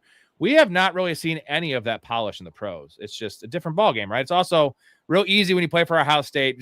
I just go back to Justin Fields as a passer, right? Justin Fields looked polished at Ohio State because he had guys that were open by 7 yards, and not only were they guys, there were guys like Chris Olave and Garrett Wilson and all-time talents, right? Not so much NFL players, but coming out of the draft, they were all 4.38, 4.4 guys that were polished in college, and like. So I don't put too much stock. I think we need to get past this big program stud thing. Jeremiah Smith might be different. I think he might be that dude, but who knows? Yeah, he is. He's pretty good. But then again, we still have to wait and see what happens in the pros for him. So I'm playing in a league that allows keepers for next season. Manungai, Loveland, Parkinson, Hall, Gatson, Corum, pick 2. Thanks for the help. Chaz, this is you. You play more dynasty and keeper kind of stuff. What do you got? Yeah. It could be, let's just say it's for free. It doesn't matter what the draft capital is. Who would you keep for next year? I know it might change with the draft and free agents, but who do you got? I'm definitely going to go Breece Hall. That's definitely my number 1 option. And then 2 is going to depend on what your tight end looks like. It looks like you don't have like a for sure 1, which is why I would go with Loveland. I'd go Hall and Loveland, Breece Hall, if that is what is talking about. I'm a Breece Hall owner, and I think he's going to be leaving the Jets after this year, and I think he's going to be the one that an offense needs. I don't know where he'll be going exactly, but I think we're going to see him leave, sign somewhere for a decent amount of money, and then Loveland. Obviously, we're thinking keeper league future. I can see him breaking out even more next year with just Ben Johnson offense leveling up going into year 2. Estime or Breece Hall. Again, I'm not getting, Breece Hall was awful, but I will say this. He was limited last week. I think he missed a Wednesday practice and he was limited the other practice. He was full practice today. So I don't know. Good matchup too against the Saints. Like, I'm not going to get cute and start Estime over him. Are you? Yeah, I'm not going to get cute at all with Breece Hall here. It's they're playing. I think sometimes also in a dome. That's big. No other conditions. Yeah, I'm starting my stud. I know Breece Hall hasn't exactly been a stud, and it was the dud last week, but still, I'm going to go Breece Hall there. Yeah, I have pretty high hopes for Breece Hall in this game, and that high hopes at this point is like top 14 this week. It's not great, but it's something. Yeah. What does Corum's day look like tomorrow? I'm guessing they go 50-50 against the Seahawks, 60-ish yards, and lucky to get a TD. And I'm the biggest Blake Corum guy, As you know, I talk him up all the time. Love the player. This is not one of those situations I really trust him in. Again, I went through the stats. They're number one against fantasy running backs, and you're splitting the work with Kyren Williams. And Kyren Williams is on the better half of the timeshare in terms of snap share and receiving down work. They split the goal line work. So he's a flex player, I suppose. But would you play Estime over Corum in a full PPR if you get positive reports from Estime or Michael Carter? That's a tough decision. That is a real tough decision. It's just tough because we're probably not going to hear anything before tomorrow night. You know how coaches are, and and I understand. We're not going to know. We might hear good things, but that won't be until Friday or Saturday. So it won't be before tomorrow night. I can tell you that much. Man, in that situation, I just start Corum over like Estime and stuff like that and Carter, but yeah, it just sucks that he's going tomorrow. Out of Woody Marks, if he plays Buka, Fannin, Christian Watson, pick 2. I'm just gonna go Buka and Fannin because they're both other guys are both hurt. Unless there's some really good Woody Marks practice reports, which and like the report came out last week, which is actually kind of damning. Even if he plays, DeMeco Ryan said that Woody Marks could have came back in the game. Shocker, because he gets hurt in every game, which is also a concern. But he's like, I really like the way Agumbawale and who's the other guy, Johnson? Or so random dude. Anyway, the small guy that got 100 yards. He's like, I really like the way they were playing. So which kind of leads me down the road of like, who's to say if he comes back in this game against the Raiders, they don't actually use more of a committee because it's been Woody Marks all day. Also, Nick Chubb is possibly playing this week. So it's like, I know Woody Marks seems like a slam dunk, but he's hurt. He gets hurt every game. It's literally been 6 games of this where he leaves and limps off the field. 2 of those 6, he has to go to the fucking locker room. And one of the 6, he leaves and doesn't come back in the game. So like when there's smoke, there's fire. When a guy can't stay healthy, he can't stay healthy. And Woody Marks cannot stay healthy. So I love the situation. It should be a smash. I'm going to go Buka and Fannin and maybe Christian Watson if the reports are good because if he plays. But it's Fannin for sure, and then it's between Buka and Christian Watson. Yep. All right. I have nothing here for the Super Chat chug thing, so I'm just going to chug one and take a shot anyway because I'm trying to drink. And I've been drinking already, but here we go. We'll get to a question here while I do this, and you can talk. I would be joining you, Rob, but I got my last exam for tomorrow, so as soon as this is over, I got to go back to studying, and then hopefully I do well on that exam tomorrow. The Bears are so goddamn cheap. You know what? They need to move to Highland Park or wherever how they were going to go. What was it? Was it Highland Park? Arlington, yeah. Go to Arlington, please. Breece, Swift, Tracy, pick one running back. I'm going to go Swift here just because that D line is going to get shelled now that they don't have no Micah Parsons. I think it's going to be a huge running game on Saturday night, which is going to be awesome. I love ground and pound. I love being able to, especially if we can do that against the Packers. That defense got shaken up. They got injured last week. And then let's see, Rice, DJ Moore, Evans, Waddle. We're leaning towards Rice not playing anyway, so I'm going to go Rice probably is not playing. I'm going to go Waddle and then Evans here for the 2 wide receivers. I might go DJ Moore if Roma Dunze and Luther Burden don't play. If that's the case, if they're both out, I'm going DJ Moore. Otherwise, I'm going Evans and Waddle with you. All right. Baker or Lawrence? This one's pretty easy for me. What do you got? Who does Baker play? I don't know who. Baker has the Panthers in Carolina. Oh, then. Oh yeah, they're fighting for the division right now. That That's was a the brutal game. They're loss both by 7-7, the Panthers. dude. So yeah, so give me Baker there. Lawrence against Denver, man, that's just that's a tough one. I would go Baker. I don't know what you're I'm leaning, going Baker. but Easier, yeah, Baker. I know Lawrence coming off an epic game, but I don't want to chase pass production. I started Lawrence in like 5 leagues last week, so that was just automatic advancement for me in those leagues. Fucking love it. Yep. Love it, love it, love it. Harvey or Tracy, Kyron or Woody Marks. So, Kyron, I'm going to go Kyron over Woody Marks just because the question marks. Like, there's a chance the question mark on Woody Marks is if he plays or not. So, unless you have a decent third option real estate, you got to kind of go Kyron. And then Harvey or Tracy, I'm guessing these are 2 different leagues. Man, Tyron Tracy balling out, man. He took back that starting job. Do we just go Tyron Tracy in this situation? Yeah, it's going to be hard for me to sit him, especially after what happened last week. Pick 1 quarterback, 1 wide receiver, 1 running back, PPR, Goff, Purdy, Brissett. Gosh, I'm gonna go Goff there, just because they're still fighting for their playoffs. I think I remember when I was looking in like week 12, they're playing in a dome the rest of the way out, so that's also very important. We saw what they did last week. Fantasy wise, I know they still lost, but fantasy wise, they're still gonna be producing compared to those other 2 guys. And then let's see, running back. We got Bucky, Harvey, or Pollard. I'm just going to go Bucky there. I don't know if that's what you'd also do, but give me Bucky. Yeah, they got to use them. Then the wide receiver. Gosh, I'm still going to go Pickens. I know he hasn't really been there these past couple of weeks, but I think you got to start Pickens over those other guys. And then, that's it. Would you also agree with that Pickens over?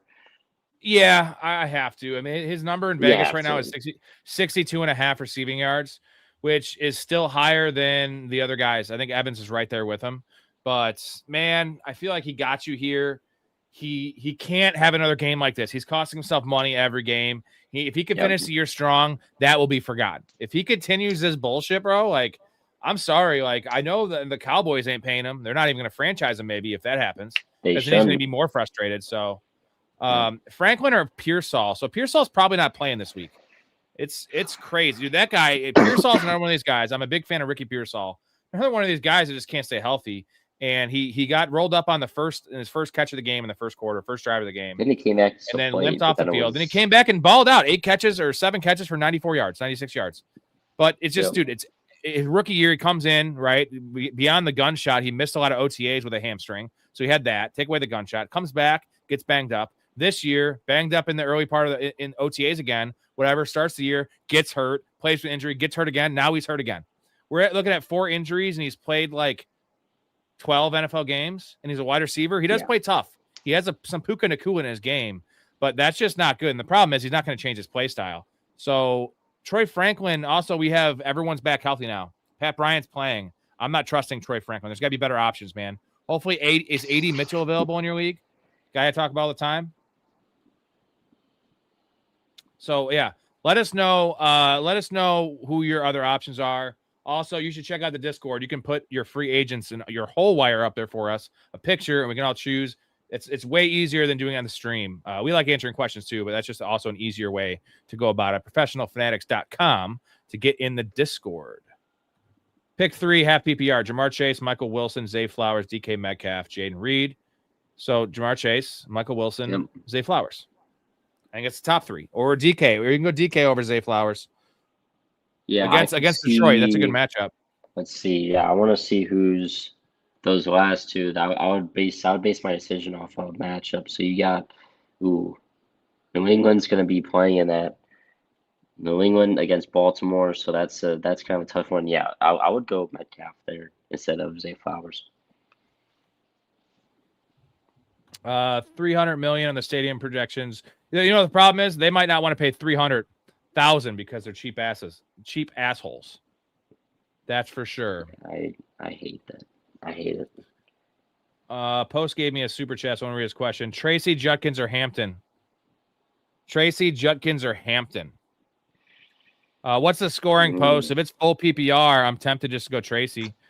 It's wild how we swung back in this backfield, but yeah, I mean, I hated it, but I mean, I guess now it's like holy crap.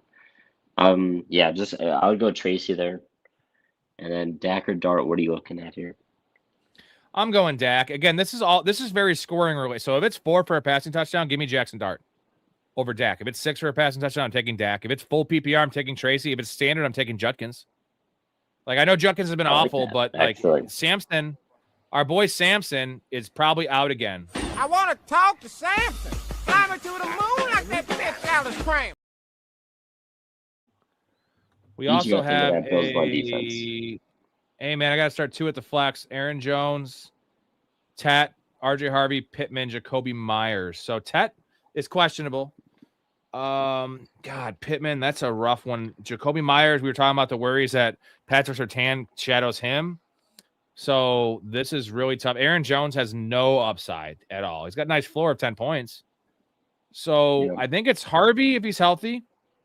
And then Tet if he's healthy. Those 2. Yeah, this is a tough group to look at here, especially if you're in a especially if you're in your semifinals. But yeah, I think that's the right decision there, Tet and Harvey. And this question, we said we're starting Kincaid might not even play this week. He was downgraded to out today. So either way, let's say Kincaid practices in full. Are we going Parkinson over Kincaid, or are you going Kincaid? Kincaid played 40% of the snaps last week. I'm still going Parkinson all day. Are Purdy stats really good on Monday Night Football, or are they bad? Because I recall the Monday night game that he played against Carolina was awful. I'm guessing it's bad because the Carolina game was Monday night. Remember when he threw fucking 3 picks? That was so bad. But here, I'll look JJ, it up. Warren or Parkinson for tight end? We've had a lot of these Warren questions here. I'm going in a half PPR. I'm definitely going Parkinson. I'm still torn in full PPR because I like the catch-up side, the volume of Tyler Warren potentially in this matchup. But for me, it's Parkinson. And I know you're more of a Warren guy than I am at this point. On Monday nights, Brock Purdy averages 2 picks and only averages 1 touchdown. He averages 220 yards passing. Not too good. His passer rating average on Monday night is 75. So yeah, it must be not that great. It's a Kirk Cousins situation. Gross. Very, very gross. Hopefully, Brock Purdy isn't watching this. He'll try to fight us. You stupid fuck! Go buy some sandals! Go buy some sandals! You want to fight? I'll fucking fight. I haven't fought in 10 years. I'm fighting that. What you got? What you got? Let's see. Throw down, bitch. Throw down, bitch. Throw down. Thank you. I love Christmasification. I'm getting ready to watch it. I've not watched it yet this year. Usually I watch it twice every Christmas season. So I'm going to watch it probably tomorrow night. And I watched Bad Santa tonight. Bad Santa is an all-time epic. Start Texans kicker, Kyami Fairbairn rest of the season, or pick up Dicker the kicker. It's Kyami Fairbairn the rest of the season. He has the Raiders this week, which is a dream matchup in a dome. He's also awesome. I have him everywhere. He's one of my saving graces. I think I have him in like 14 leagues still. And like that dude is just, I feel like Myers, him, and like Aubrey and Dicker are the 4 a cut above kickers that you just start no matter what. A little worried about Jason Myers in this game though, just because he's been so good in like just divisional game Thursday Night Football, but like he is just what a stud, man. And he's one of these guys that's not kicking indoors. These other guys are all kicking indoors. He is not. He's kicking in Seattle, which is, not exactly the coldest temperatures, but there's some wind there. What a god. And he was very clutch last week. Raiders projected for 12 total points this week. I would bet the over on that one. That's really low, but that's crazy. 12. Logan, where would Evans be in your wide receiver 16 rankings? Wide receiver rankings. He is pretty banged up, but he got banged up in that game. He's a warrior. This could possibly be, now it shouldn't be because how he played that last week. This could be Mike Evans' last season, these last couple games. You saw how pissed he was when they lost that game, dude. The whole team was. But Mike Evans, team leader, veteran. He's came too far to miss the playoffs this year. He came back from a broken collarbone, dude. So I would have him in my top 20. I would say that 18 to 22 range right there. So I'm almost a must start, Sounds about right? right. Yeah. The worry is JC Horn. That is the worry because JC Horn will be on him. And I always mention this is like certain guys like Justin Jefferson and some of these all-time elite route runners, you can't shut them down with one guy. I don't care how good it is. Patrick Surtain, Champ Bailey, you name them, because their route running is too good. Mike Evans, we've seen with Marshawn Lattimore in the past, he can be locked down because he's not a burner, right? Now he can make, the 50-50 catches, but like 50-50 balls are not 50-50 balls when you're throwing up against a corner like JC Horn. It's not worth the risk because those guys will pick those passes. Where like your average corner, Jerron Bland, for instance, he ain't picking that shit. He's a ball hawk. He's not going to get a pick on a 50-50 ball. So I'm still pretty bullish on Mike Evans. Let's see. Fantasy Pros is pretty. Yeah, Fantasy Pros depends on who you're looking at. So what I would do is I'll go to a couple of the experts I like and prefer. I know are really accurate year to year. If you go to the complete Fantasy Pros rankings, it's watered down because they have like 60 analysts, dude, and they're also playing a game, a year-long rankings game. So sometimes people are ranking things differently to get ahead in the rankings, and that waters down the overall rank. So I'll like you could select like 4 or 5 guys if you want and choose their rankings, the guys I trust personally. But I don't go on rankings and projections too much. I have my own, I guess, but it's just like projections, especially because like they take away like the low end and high end outcomes. They go to like what is most likely to happen. And like that, we also know that just never happens. It's rare. You know what I mean? Like, how are you supposed to project George Pickens this week? Like there's so many other factors than just like, well, he plays X amount of snaps and the matchup is a B plus. Like, dude, what's in here for George Pickens? So that's more of a gut feeling. Yep. Opponent has Puka. Wish I could watch the game tomorrow night. Fucking streaming app. Yeah, dude. It's so hard to watch every NFL game. Luckily, I have an illegal, like, I shouldn't say this on air, but I have like it's not illegal. It's an Android box, essentially like a Fire Stick, but like a souped up one. I get every broadcast ever of anything, any movie. I get like both broadcasts. I can watch like any European soccer game. It's wild. Is that the Super Box? You have a Super Box? Is that what you're talking about? I don't know what the hell it's called. My buddy Nick O gave it to me for $300, and I've had it for 3 years, and that's all it's cost me. That's about what it costs. So you probably got a Super Box. Yeah, Watson came out and said he's feeling good, expects to be all right. Yeah, MVP. They need him. They need him really badly because like Jaden Reed's fine. He's a great player, but he is not. Watson does the one thing that no one else in this offense can do is stretch the field and demand double teams, right, and take the top off the defense. And he no problem, 2 weeks ago. Who should I play at flex? PPR, McLaurin, Devonta Smith, Gainwell, Jalen Warren, or Debo, Corum, Emmanuel Wilson. Emmanuel Wilson's a must start if there's no Josh Jacobs. And I just want to get your temperature on Josh Jacobs real quick, man, because it's not looking good. I don't know if you saw the report today. Josh Jacobs says he'd rather play hurt. Actually, I think he said he'd rather play injured than watch from the sidelines. That's more painful. And the coach is just like, yeah, he's hurt. Like he's actually like weigh the fact that they have a decent odds to make the playoffs. Like they actually have better odds to make the playoffs than the Bears based on their schedule. I think the Bears need this game more than the Packers do. And they losing Parsons and having a banged up Watson, like you can't afford another setback for Josh Jacobs, which is what happened the last 2 weeks. He's left these games where he's got re-hurt in these games, and he's just such a bad. Love Josh Jacobs. But Emmanuel Wilson's fine. Like he was in the one start he had, it was 24 carries and 110 yards and tutty. Yep.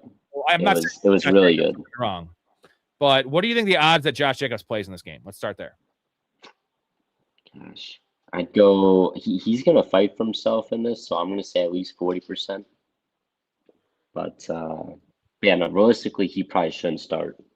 He shouldn't start this game. I like they're pretty much already locked for the playoffs. With that tie that they have, this is as you said, it's much more important for the Bears to get a win. But yeah, I don't know if he's gonna like that decision of being sidelined. Yeah, by the Packers. God, I hope he misses, man, because I do have one unprotected in terms of one league where I have Jacobs without Wilson. I only have Jacobs in 3 leagues, and the other 2 I have Wilson, so I don't care about those. I'd rather have Wilson playing without Jacobs and Jacobs gutting it out and getting 12 touches. And I have like 11 shares of Wilson. So like I need this with Rasheed Rice's injuries and some of the other guys. Like I need this. Please. Let's answer this question though. McLaurin, Devonta Smith, Gainwell, Jalen Warren, Debo, Corum. So the answer is Emmanuel Wilson. So that's the answer if there's no Josh Jacobs. But if Josh Jacobs plays, it's McLaurin or Devonta Smith. I know Gainwell's been awesome, but like that could have been Jaylen Warren being truly sick in that game. You know what I mean? Like that's why it was still a 50-50 split. It's just Gainwell. I heard a crazy stat from Matt Harmon that Gainwell is 4th in the NFL in yards per route run as a running back. 2.7 or some shit, dude. He's like right behind Puka. It's fucking mind-blowing, dude. But I'm not going to trust the timeshare running back. I know Detroit's a nice matchup. So it's McLaurin or Devonta Smith. Which way do you lean there? Devonta's got a great matchup against Washington. I'm still going to go McLaurin. I mean, there's too many factors in that Philly offense, especially PPR. You know McLaurin's going to get 8 to 10 targets. You can't say that about Smith. Reed or Michael Pittman. If there's no Christian Watson, I'm going Reed. If there is Christian Watson, I'm going Michael Pittman. I like that. Or do you go Michael Pittman either way? No, I mean it'd be Reed if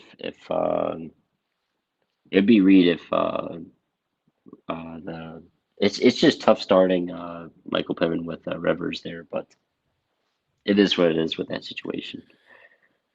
Olave is going to be a monster. You saw the game last week, and that was partially because of coverage. But when Vele was in the game, Olave had 1 catch for 7 yards, which is wild. Second Vele gets out. What did Olave end with? 6 for fucking 80 and a touchdown. So he had 5 for 70 in 1 quarter of football, and now there's no Vele. He's probably out for the year. Fantasy year is my guess. I'm just praying he doesn't do as well as what he did last week, because once again I'm facing him, so it would be brutal watching them. By the way, Hetzer has a good comment here about Tua getting benched in the future of Miami. They're going to bring in Kyler Murray or somebody, because I mean that would be a bad move. But Tua's gone there. The problem is his contract is gigantic. But I will say this, man. I am streaming the Bengals defense in like 4 or 5 spots this week, just because who is the guy? It's Quinn Ewers. It's Quinn Ewers, yeah. Dude, he is terrible. He is worse than Tua. I promise you, he's worse than Tua. Like that dude sucked in college. He's awful in the pros. Maybe a change of just a new face there might help it out. But like this offense is broken, and the Bengals have actually played well on defense. Even that game against the Ravens, they played pretty well. The defense on the field, like they actually held them. They stopped the Ravens had like 35 plays run. So I know it's gross to start that team in the fantasy playoffs, but like I think Quinn Ewers sucks, and I think he throws a pick 6 in this game. You heard it here first, folks. I could definitely see that. Pick one: Cam Little in Mile High or Dicker in Dallas. I'm going Dicker. Yeah. Give me Dicker. They like kicking field goals at the Chargers do. So, and Dicker's a really great kicker. So, especially you can probably just drop Cam Little unless you don't want someone else to get him. But I mean, Dicker is a must start. He's in that. I just mentioned he's in the top 4 that you just play every week. Maybe the upside in Cam Little is Mile High, and the Jags move the ball in Denver, but just don't ever put it in the red zone. So you might get a lot of opportunities. But the Harbaughs are super conservative, bro. Both of them. They just kick field goals. And that's the thing with my boy Myers. They went for a 4th down against the Colts last week, and they said that they have the lowest. I think they've only attempted like 3 4th downs all year, which Dan Campbell goes for 4 4th downs in 1 game. You got Seattle having 3 attempts all year. It's because they just kick field goals. Yep. Appreciate the input on Michael Carter. Wasn't aware why he was getting that many touches. Yeah, again, that's why this show, we go beyond the box score. I actually watch all of these games. Not live, but I go back and watch all these games. I put in the work so you guys don't have to. So, yeah, Michael Carter was getting 50% of the role with Bam Knight. But, like, Bam Knight isn't exactly a great running back. So, like, Bam Knight, DeMarcado, Michael Carter, they're all the same dude. Like, not so much same skill set, same quality of player. So, it's like, would it surprise you if DeMarcado out-touched him this week? It wouldn't surprise me. You never know what's going to go down in that Arizona offense. At least running back wise. I'm more confident in Michael Carter's role than I probably would be with Audric Estime. But the difference is the Cardinals do not run the ball. Like the game script says they don't run the ball because they're always losing, for one, that'll probably continue. And for 2, even when they're in neutral game, they're number 1 or number 2 or number 3 in neutral pass rate over expectation. So like if they're within 10 points or up by 10, down by 10, they're just throwing the ball with Jacoby Myers or Jacoby Brissett. Just throwing the ball. Yep. Just throwing it. So Michael Carter is a PPR guy, but it's like I just don't want to rely on like where's the touchdown upside for Michael Carter? I don't see it. I see it with Audric Estime. Guy's 240 pounds. Post says full PPR. So we're gonna go Tracy in full PPR, right? Yep. Tracy full PPR. Did you say the quarterback? 6 for a passing touchdown. So we're going Dak and 6 for a passing Dak all touchdown. day, yep. This is a tough one. Schultz or Tyler Warren? I'm still gonna go. I'm still gonna go Warren just because in that Houston game, Houston should be up for that entire game. So their baseline more so is going to be running the ball, wasting the clock a lot. Warren, I feel like they're going to be down that game. I know Brock Purdy, we just had the stats where he throws, he plays substantially worse on Monday Night Football, but still, I think they're going to be down. I think Rivers is going to have to be passing, and I think that Warren's going to be that option. Yeah, that's just so tough for me because Schultz, I would say, has much more of a chance for a touchdown. He's also still getting the PPR work, but like Tyler Warren, the one upside I keep on going back to is the gadget stuff, which we didn't see any of last week, but the tush push, he's the guy to take it. Wildcat offense, he might get a couple of those snaps. They need to do something creative because with Phillip Rivers, it's the least creative thing I've ever seen in my life. You know, he can't throw the ball past 15 yards. You know, he's going to get the ball out of his hand. It's going to be literally just little slants and little dig routes. That's all you can get. And Alec Pierce is essentially dead to the world now. Rip Alec Pierce. Bryce versus Bucks or Darnold versus Rams. We're not going to get cute here, Nick. We're going to go Darnold. Yeah, Darnold's your guy there with Adams. With Adams out, Coker or Hawkinson. If there's no Ted, I'm going Coker. If there is Ted, I'm going Hawkinson. Hawkinson's been, if it's full PPR, Hawkinson's been fine. He's like obviously because JJ can't throw the ball to Justin Jefferson, so he's dispersing it everywhere else. Tet or Brian Thomas? What do you got here? If Tet's fully healthy, if he's practicing in full by Friday, you're gonna go Tet or you're gonna go Brian Thomas? I still lean BTJ here. I don't know if that's what you do, but I'd go BTJ in this situation over Tet. If there was no injury at all, I would go Tet, and it's not even close. I know he's been terrible, but like the Bucs secondary is atrocious, and they're tiny. They are tiny, tiny, tiny men, and Tet's a monster.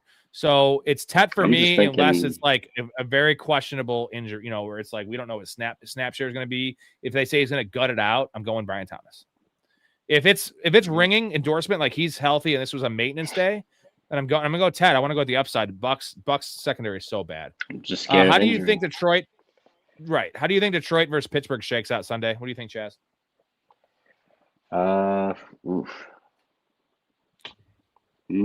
don't want to say it's gonna be like super high scoring, but I could see a finish of like 27-24 Detroit, or actually I'm gonna say Detroit blows them out. I think it's gonna be 35-17. I think they need a blowout type win, especially with their playoff hopes on the line. Basically, how Dan Campbell is. You know how those guys are at. Yep, Detroit's at home. And go back a couple weeks, and it was weather. But remember when Buffalo literally ran the same exact play with James Cook, like 30 times in that game, and they destroyed him without even Josh Allen passing. Like Detroit's at home. Detroit's hungry. Pittsburgh's on a couple wins.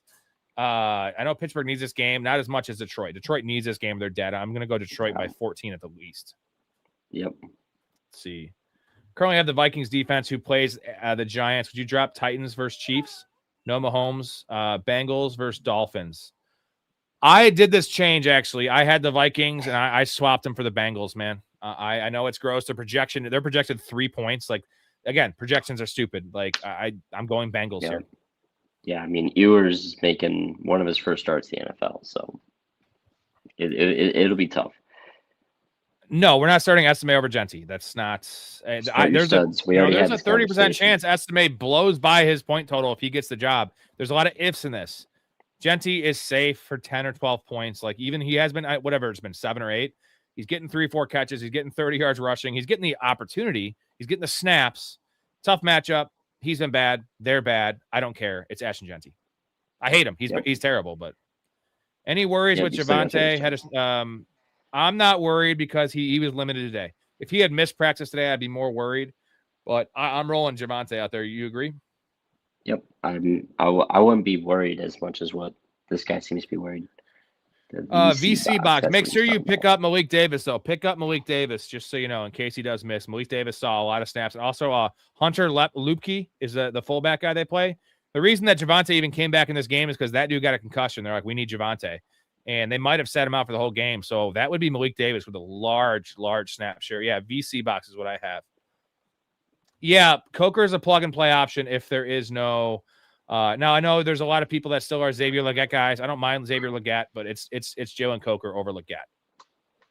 Legette would be a fine deep stream, but like I'm not going down that road. He's been pretty bad. That's deep. So. I have the Eagles. What's going on, Wally? I have the Eagles D for this week. Should I drop them and get the Saints D versus Jets or Vikes D? Not the Vikes. I could see the Saints, and also the Saints have the upside of next week. They have the Titans, which is awesome. You get 2 weeks from them. But I prefer the Eagles D this week against Washington over the Saints D. Better defense. Yeah, definitely. Way better defense. Wally has Seattle's D. Yeah, so I'm still starting Seattle's D unless I have an option like the Eagles or the Saints possibly. But I'm not starting like the Vikings D or even the Bengals D over Seattle. I'm not doing that.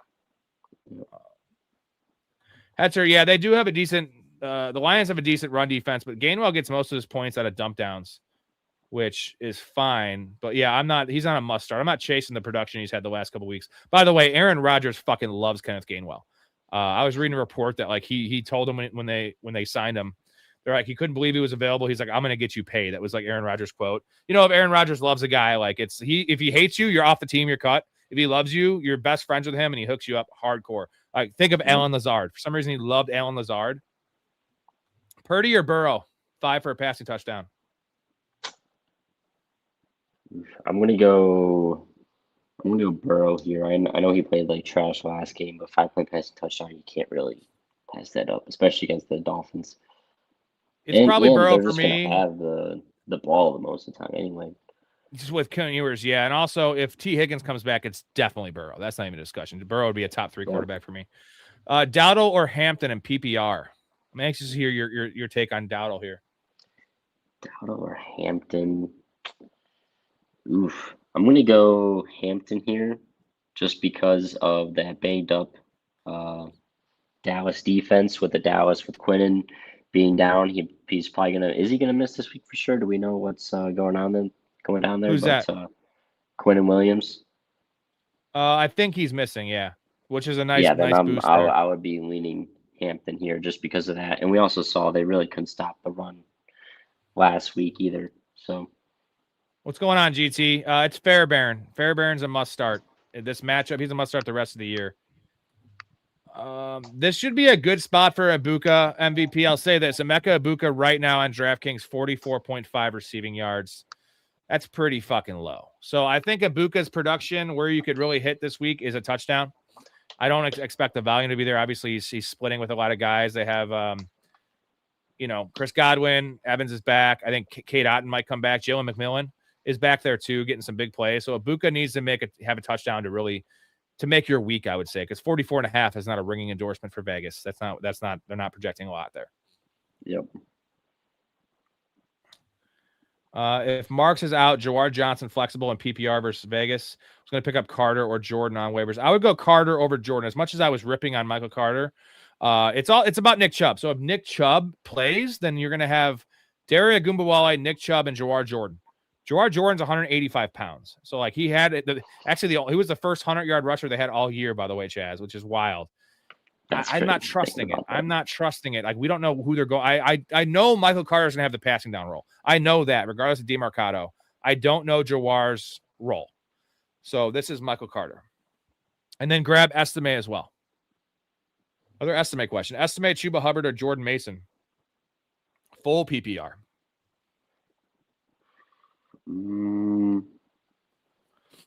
It's not Jordan Mason. I'm tossing Jordan Mason out. Yeah. I'm already tossing him. I'd go Chuba. I understand the estimate well, but I would still lean Chuba here. Is that what you're thinking? Yeah, like I said, unless we get some reports, I know we don't just want to chase the fucking echo chamber, but unless we get some major reports about Estime, The safe play is Chuba. I just don't know what the upside of Chuba is. He's in a 50-50. I think Estimate has the upside where like I feel like Estimate could score 3 to 30. Honestly, 30 against the Jets. Chuba is going to be more like 6 to 16, which is a way better floor. So it also depends on your matchup, Landon. 6 for a passing touchdown, Brissett or Goff. It should be Brissett, but I'm going Goff at home. Yeah. I mean, honestly, I don't think you can go wrong there. That's a great choice to make. But yeah, I'd still go Goff. By the way, Jelly of the Month, baby. Jelly of the Month Club. You probably loving this shirt.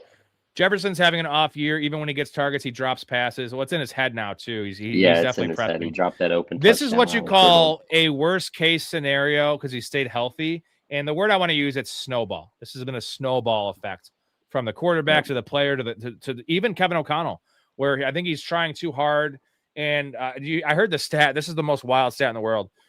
J.J. McCarthy has the lowest passer rating in the NFL throwing to Justin Jefferson of any quarterback to receiver combo in the NFL. Like over, 30 targets or some shit. Which is just with Justin Jefferson should always be the highest passer rating because he is a top 3 NFL receiver. I don't care what the film or what the numbers say this year. He's still top 3. He's still better than CeeDee Lamb. I love CeeDee Lamb. He's better than CeeDee Lamb. I have a hard time even putting JSN over him right now. Like, I want to see more from JSN. We've seen 4 years of JJ. Yeah, I can definitely agree with that. JJ's been that top, and I think this year, it's literally just been worst case scenario. So, you know what it is though? It's McCarthy is feeling the pressure, not just to play well. He has this all-time receiver who's disgruntled, who clearly doesn't project that in the media because Justin Jefferson's a class fucking act. Yeah, right. He's not AJ Brown out there crying, but it's internally, it's a thing. It's a thing in that locker room. Not that he's like making life hell on JJ McCarthy, but it's just the body language and some of the. I'm sure the practice stuff is frustrating, but I can see this like where he's just like feeling 9, as I call him. McCarthy is feeling the pressure to like I gotta hit this throw where everyone else it doesn't matter, right? Addison, Hawkinson, Jalen Naylor. It doesn't matter. It's just like pressure is tough. Like the great ones thrive under pressure, right? And JJ is obviously a young player. He's doing the opposite of that. And it's just like I said, snowball, perfect storm of shits. Darnold had 4 picks against the Rams last game. That is very true. And that was rough, but the Rams defense just got lit the fuck up by Jared Goff, my man. And that's why I love JSN in this game because like St. Brown went off. They're the same type of player.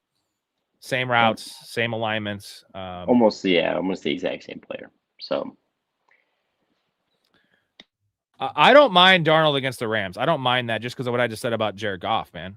Like Jared Goff went off huge. So like what that secondary, the corners of the Rams are the weakest part of the team. Very weak. Very weak. So pick one to sit, PPR, Devonta Smith, Ibuka, Coker if Tet misses. Would you feel comfortable starting Coker if there's no Tet over Ibuka? Like I said, Ibuka's 44.5 Vegas line. Yeah, I would feel pretty inclined to start Coker over Ibuka. I hate saying it. Really? But that's something I would kind of lean. Is that what you're doing or no? It's so hard to chase. Like you're in the semifinals. For every Michael Wilson, every Michael Wilson, there's a guy that goes for 3 for 30 when they get asked to step into a bigger role. Here's the question: If Tet has good reports and he's playing, are you playing Tet over Ibuka? Because you just said you play Coker over Ibuka, you would do that. Would I play Tet? Yeah. If Tet plays, you're playing Tet over Ibuka? Okay. Yeah, so you're playing whoever the starter is there. Okay. Pick 3 PPR, Cook, Hendo, ETN, Tracy, Judkins. It's got to be ETN. It's got to be Cook. ETN, Cook, and probably then got to be Hendo or Tracy. I'm going Hendo. I like Hendo there. So, but no, going back to that last thing, I was saying the one before. You were saying Ibuka's like line is at 42 yards, and the case that you just said for Coker was 3 for 30. So that's still only 10 yards less than what Vegas is thinking that Ibuka's going to get. So that's what I'm kind of thinking of. Yes, I mean, if he has a bad game, it's a bad game. It's 3 for 30, but that's still, I don't think it's going to be that much worse than what Ibuka, like a mid game from him is going to be. The upside of Ibuka though is the touchdown equity, right? The Baker playing a game, the touchdown equity. That's the upside with Ibuka. Where I know Coker's been scoring touchdowns, but he does not comp as that kind of player. He is not a red zone guy. I'm not saying he's bad. I love Jalen Coker, but Well, his thanks touchdown for the last week was like a content. 40-yarder. That was Yeah, it was a great the kind of route. reason that he got one. Great route. The last two games, he had the game winner against the Rams too.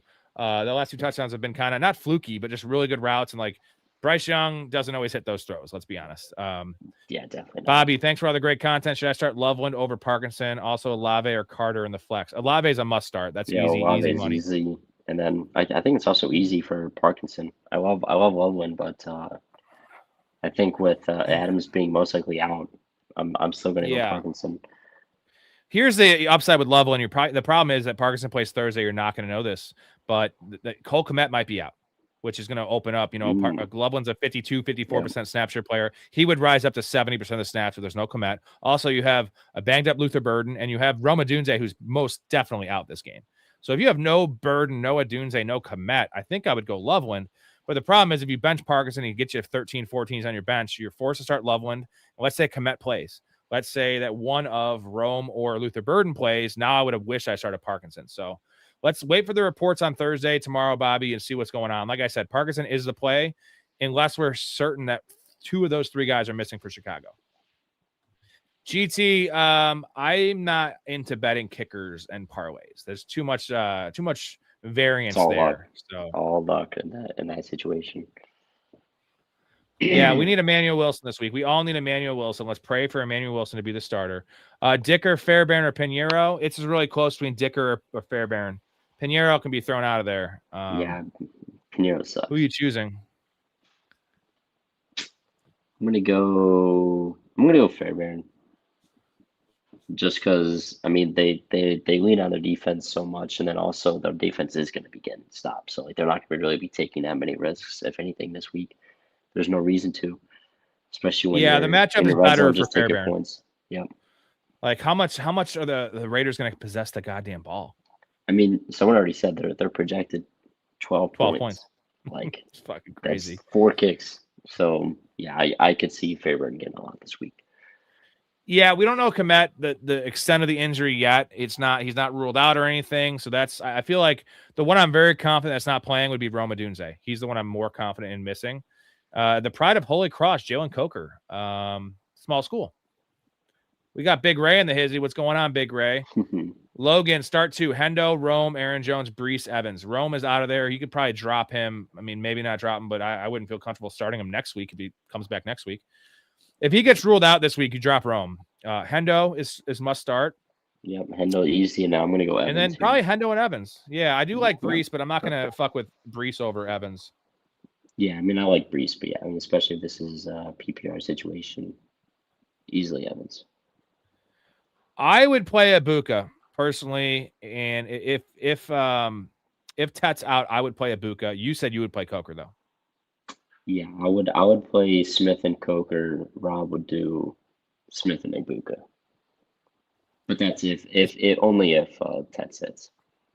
Yeah, but now you're saying if Tet plays, you're playing Tet over Ibuka. Obviously, you're playing Coker over Ibuka with no Tet. You're playing Tet. I think worst case scenario for you, then you would just go Ibuka. I'm saying go Ibuka. I'm starting my studs personally. Although again, the Vegas line's scaring me at 42.5. Again, it's hard to give you a call on this one. I'm just trying to give you as much information that I know to make this decision. I'm still starting Ibuka in all the leagues I have him in because it's 3 receivers in a flex. I don't really have better options. Like I would play T. Higgins over him, but like he might not play. Is Pickens still considered a must start? I know it sounds crazy asking. It doesn't sound crazy because it's not so much the production, it's the fucking eye test. It's everything. The vibes, it's toxic, it's gross. The matchup isn't great this week. All those things I just mentioned, I still think he's a must start. Yeah. So I'll say this. I actually was benching him in that league I told you I have no running backs in. The reason I had to buy is because I have Nico Collins, JSN, Chris Olave, George Pickens, and Rashee Rice. I can start 4 receivers. Jeez. So essentially, like Rashee Rice was my 5th because he wasn't playing. So I actually had Pickens benched because I wanted to start Olave, JSN, Nico, and Rice. But I'm obviously not playing Pickens. But that was the way I was benching Pickens because now Pickens 62.5 is his receiving line. We were just talking about Ibuka at 44.5, 42.5.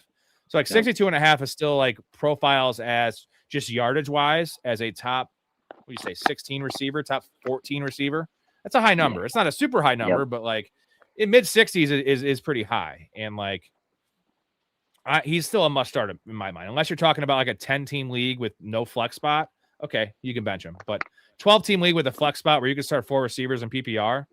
I just don't know who you're gonna have over him. Like, let me ask you this one: if you had T. Higgins coming off injury, let's say T. Higgins plays this week, would you play T. Higgins or George Pickens? T. Higgins has a Dolphins. I'd go T. Higgins just because.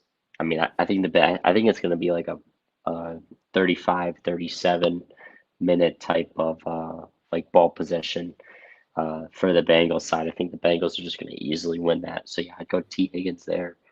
But then again, in a deeper league where you're starting, two wide receivers, even 2 flexes, you're not like Pickens is probably going to be in your lineup compared to, because normally people aren't having, wide receivers, or like T. Higgins is their wide receiver 4 or 5.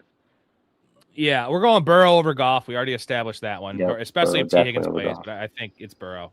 London had a limited practice today, and they also said they hope he plays. This is a good start to the week, the perfect start to the week we want to see.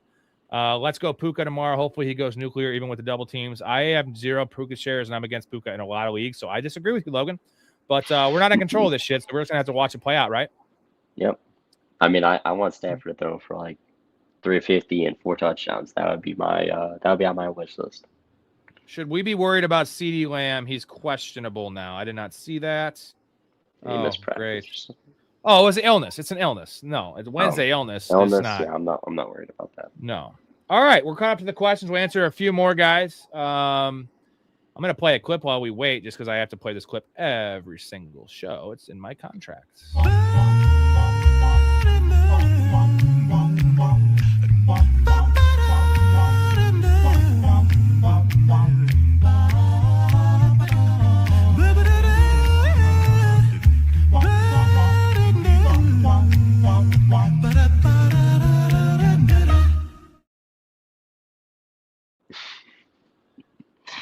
What I was thinking about was I haven't been Tiny Dancer tonight. I was keeping track and I was making sure we didn't have any why didn't we have any questions? Why didn't we have any Kenneth Walker questions? It's because he's bad, right? Yeah, all those teams lost.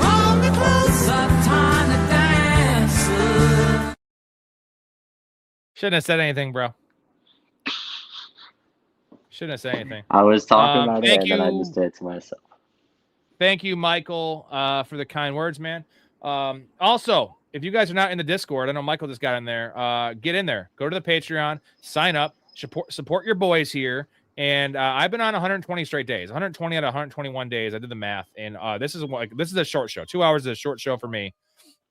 Also, you get access to these bets. Look at the record, guys. The record speaks for itself. I post all the tickets. When I make the bets, you get the same odds as I do if you get into the Discord. Otherwise, you have to wait 3 or 4 days and the lines change. 77-42. Printing goddamn money. Shout out to the current Patreon subscribers. You guys are awesome. Also, a lot of other good perks. Fantasy leagues with us. Free merchandise. The Discord, like I mentioned. Vote on show ideas. It's the best way. This is a good way to get your question answered. But it's even better in there because you can actually post your teams. It's just a big fantasy group chat. So also support your boy. We had $1. I made 50 cents in super chat tonight. 0 subs. Big L on the night for me. Which is whatever. I'm also doing this because I enjoyed the content. I love talking ball with my buddies too. So it's not just money. I'm also trying to just make this a fucking career and pay my fucking rent. So big part of it too. Sometimes you have good and bad. Sometimes things are going well. Sometimes things are going down. Things are it's shaky. It's never always just up. Things happen. Start 5, full PPR. 2 running backs, 2 wide receivers, 1 flex. 8 Shane, Dowdle, Judkins, Chase, London. Please play. Thank you. I want that too. Marvin Harrison, Jennings, Smith. Devonta Smith has to be in there. Yeah. 8 Chain's in there for sure. Javonte Smith's in there. Chase Brown. Is that Chase Brown, I'm guessing, or Jamar Chase? I mean, I was thinking Jamar Chase because normally if it's Chase Brown, you think of. Okay, he's in there. And then Dowdle and Jennings. It's those guys. Who would I take out? I'm taking out Marvin Harrison. He's out. I'm probably taking out Judkins. Yeah, just because it's full PPR. That's the thing. I like that. It's a rough one. It's a rough one. Thank you, guys. Look at these guys. Look at these guys. See, I whine and cry. Whine and cry. Bobby Bones, I love you. Thank you, dude. Bobby Bones, you should check out the Discord. You really should. Like I said, ask anyone in here. None of them has canceled their membership. You get a lot of good stuff. Also, the community is really where it's at. So we're not going anywhere. Also, when football ends, we don't stop. I'm going to do 3 or 4 shows, at least 1 or 2 football shows, and then 2 random shows. We have a show with me and Ray are going to do on Saturday night. It's called Open Bar, where we talk about fucking anything. You know how wacky we get, Chaz. And then we're doing a movie night on Monday where we talk about, it's fun. It's fun. It's we're just gonna get hammered on air and then just talk and hang out with you guys is what it is. Last one, start Pickens. Last one, Pickens, Quentin Junkins, Coker, McMillan, and Big Boo, or DJ Moore. It's Pickens for sure. Let's rank the top 3. Pickens, and then I think maybe DJ Moore if everyone's out. If it's just DJ Moore show, DJ Moore's 2. And then I would go at Big Boo. I would go with McMillan over a Big Boo if McMillan's cleared. I like it. If he's not, I'm going. Oh no! See, I was going to contradict myself there, and then I was like, nope. I already said if whoever's starting in that Panthers wide receiver room is the guy that I'm starting. So Achane, Dowell, Jamar Chase on it. Yes. Songwell. That's what we were talking about. So Logan has a good point. If they come out and say it's going to be a 50-50 backfield, would you rather play Josh Jacobs in his limited, when they always say it's limited, he ends up getting 13 touches, or Breece Hall? That's a tricky one, man. Ooh, I might have to do a beer chug here. Yeah, that's a tricky one. That's pretty interesting. I probably lean Breece just because, oh man. Because then they're going to like, Jacobs will be in for the red zone. That's the key. That is the key. I'm still gonna go Breece. I would still go Breece even if there's gonna be a 50-50 split. Devious says that's Jamar Chase. So Jamar Chase, Achane, Jamar Chase, Devonta Smith, London, and then Dowdle. Yeah, I'm in for that.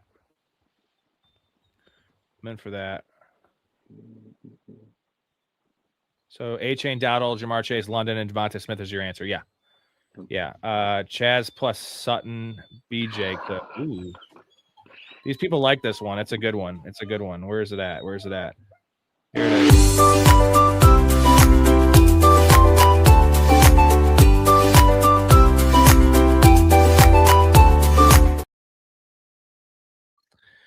There it is. Okay, that's about it for us, gentlemen. That was Chaz giving Sutton a BJ because he loves them.